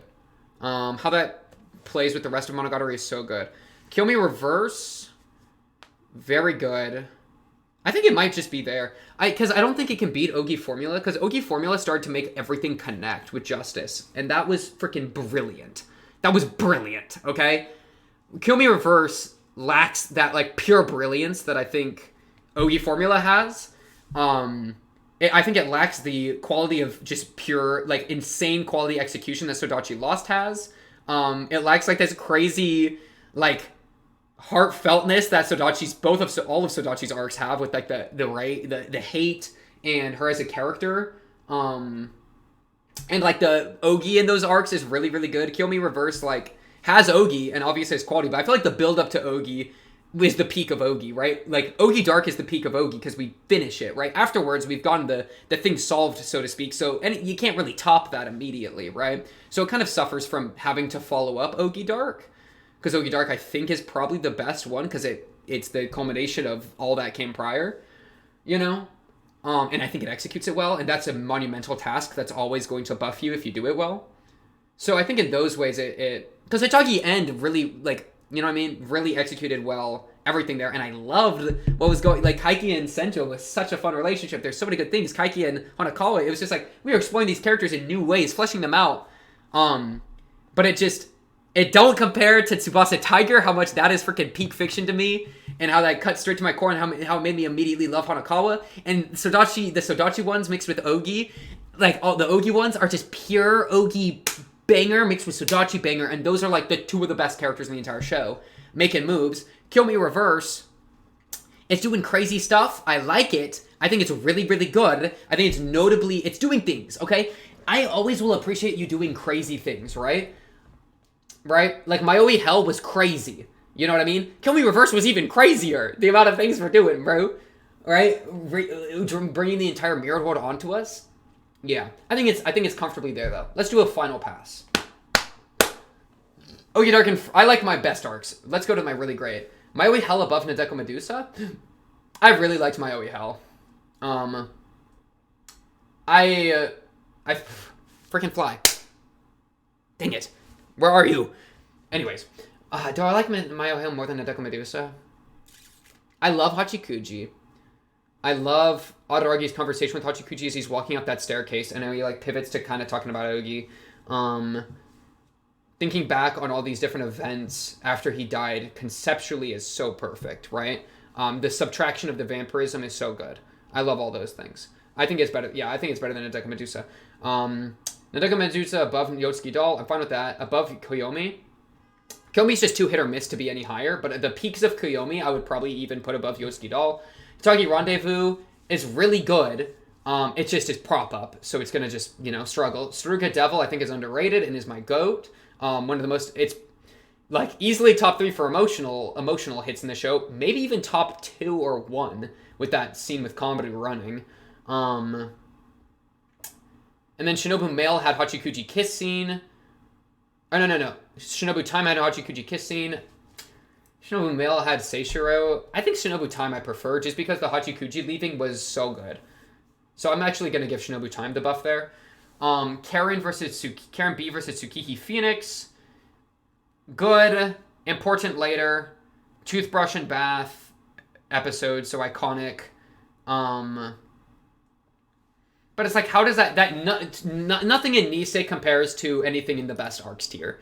Like, or even remotely close, okay? And it doesn't compare to Maoi Hell, because Maoi Hell is just so interesting. And then Nadeko Medusa is doing so many crazy things. And Yotsuki Doll is, you know, fate, whims, vampirism, making a bunch of moves. It's kind of an exposition arc, but it's necessary for so many things, and I think it's effective. And, like, trying to understand what is Ononoki is a really interesting idea.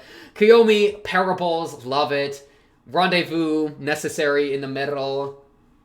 And then these two are, like, emotional investment, you know, Devil and Time. And then Male I could drop. Oh, it's kind of clean if I drop it. I think I'll drop it. So that we can have this very clean stack here. I liked Male. Male was good. Seishiro was good. It just, you know, lacks a little bit of punch, I think, a little bit. Though I did quite like him. I think I could have liked him more. And, you know, it's like dealing with things in the past I am a fan of. I think it's really good. but Shinobu time with Hachikuji is just, it carries too much. And like Kombaru and Shinobu was really good. That was such a good conversation. But like the emotional peak of Shinobu time, I think I'm going to give it the 1, and then I'll let it slide. I do, well, what do I care about more? The aesthetic of having it look like this, or the kind of truth of it being like this? Let's care about the aesthetic more, so that people jumping at the end think it looks pretty. Alright, but the people that actually watch the tier list, alright, I know the viewer retention is low in these things. I appreciate y'all. Y'all can know that it low-key deserves to be in the higher T. Like, low-key. Karen B, Tsukihi Phoenix. I'm kind of fine with that. I think I totally am fine with that. Tsukihi Phoenix, I could probably get a lot out of it on a rewatch. Probably feel that for most of these things in the early things. This is... Because that's the thing, though. Like, get to the funny thing. Having more value on a rewatch is because the later stuff was so good that it gives you tools to re-look at the earlier stuff. So, like, if the later stuff wasn't good, then reevaluating the earlier stuff wouldn't have nearly as much value. So the value of these earlier things kind of depends on how good the later stuff is, which is another prop up to the later stuff. You know what I mean? I feel like, yeah, I feel pretty good about that. Tsukihi Phoenix, Tsubasa Cat, really good. Maui Snail, I think the first, like, I really like that as an introduction.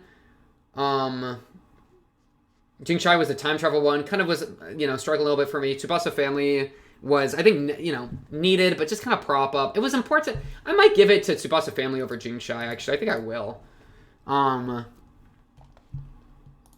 Because of how useful that was with Araragi and considering suicide, which was very important, and I think very important to the show. In fact, I think I might even give it a...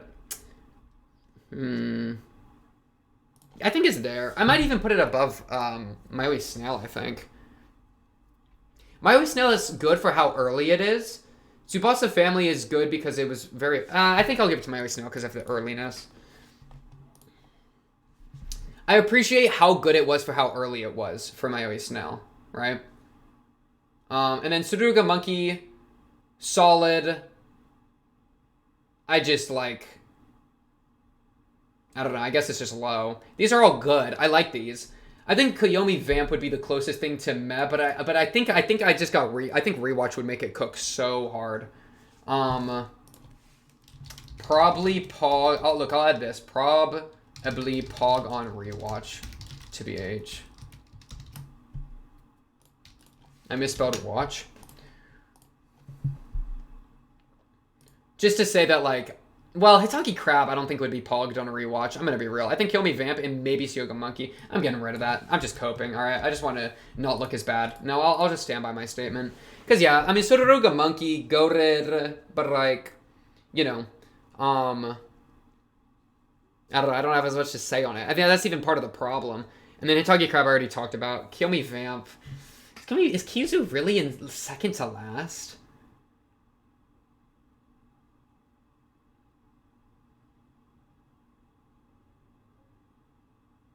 I just don't feel right.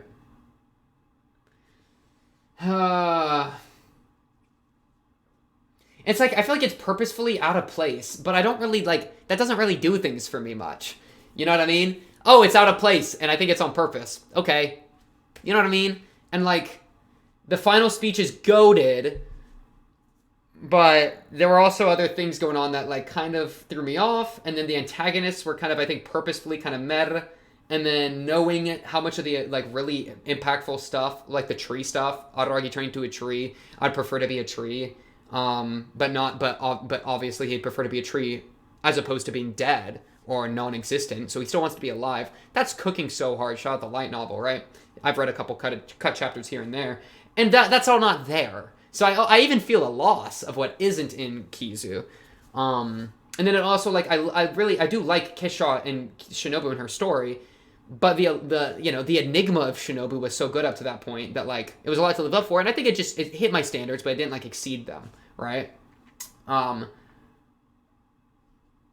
Hitaki Crab I might even put in second to bottom. It's so iconic, but it's like it didn't cook for me. It just has iconic things in it, right? But it didn't cook. Like, Hitaki, you know what I mean? Well, it kind of did, though. I mean, it was a good introduction to oddities, I think. The weightlessness thing was a cool concept. Araragi taking on the weight is a good concept. Shout out Numachi. I dare I say it. Is Tsuruga Monkey my third to bottom? Does Hitaki Crab beat Tsuruga Monkey?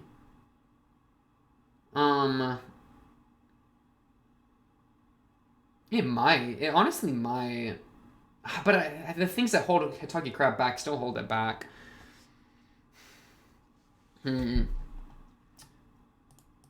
Yeah, I think I can stay there. I mean, pretty good. It's still pretty good, but I won't say really good. Nadeko Stick, I think I can say meh, because I think it's a little out of character for Araragi. I don't fully understand that. Or like, I don't fully get what was going with Araragi with the dude there.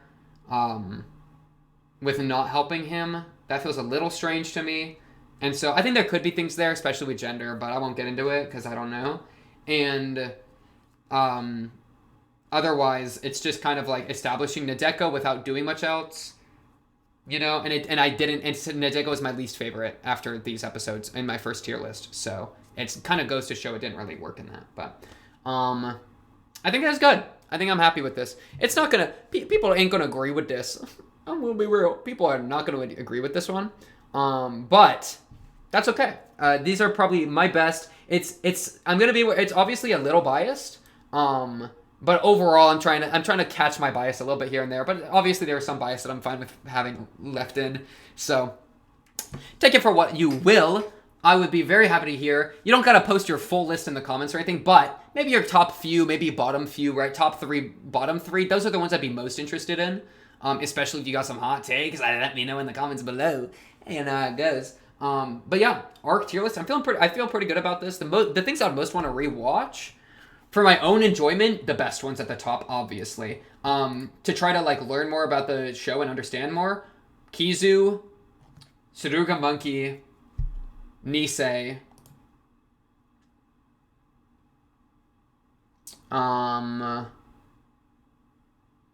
Monogatari, Kiyomi, maybe even certain Kiyomi ones, and then maybe even Hitagi Rendezvous I'd throw in there, and Shinobu Jingshai, because I don't think I really understood, you know, I feel like that was kind of, I think there's probably more to be worked with there than I worked with, or maybe not, but yeah. Those are probably the ones I'd want to work with a bit more if I were to go back, right? The ones with perhaps the most rewatch value, especially Kizu. Kizu's the one yeah. Kizu's the one that probably, but I have hope that I would move it up, but who's to say? That's all I really got for this one, y'all. We've been yapping for a minute. I ain't gonna lie. I hope you've enjoyed the yapping. Or if you're just jumping into view the tier list at the end, welcome aboard. Now you can argue with me in the comments. But that's where I'll have to leave it for this one. We are ending off with Yuki as our song. It's funny, the song just stopped playing because of YouTube being stupid and, like, you know, randomly stopping things because of autoplay. The song just stopped playing, so good timing there, and we will be finishing up with our Monogatari song tier list. OPED tier list. So that's going to be hard. I'm probably going to have to re-listen to them all. I think we're going to do something in the Discord server as a way to do that. So if you ain't there already, go join the Discord server. You know what I'm saying? Monogatari fans there. Or if you're watching this video way in the future, still jump on board. All right, we love you there. All right, we are yapping away. We have been a bunch of yapsters. All right, trying to figure out the show because it do be a pretty good show to figure out. But alas, let me say less, okay, and end the episode. Of course, if you like this video, like the video, subscribe if you are new, blah, blah, blah. Comment down below if you have anything to say, which I hope you do, and join the Discord or talk to me or other Monogatari fans there. But until then, until the next and final tier list, and then afterwards, we got off-season monster season coming, which is going to be Gored, and then maybe, I don't know, maybe a little bit in between. We'll see. That's all I got for tonight. I will be seeing you then. Peace.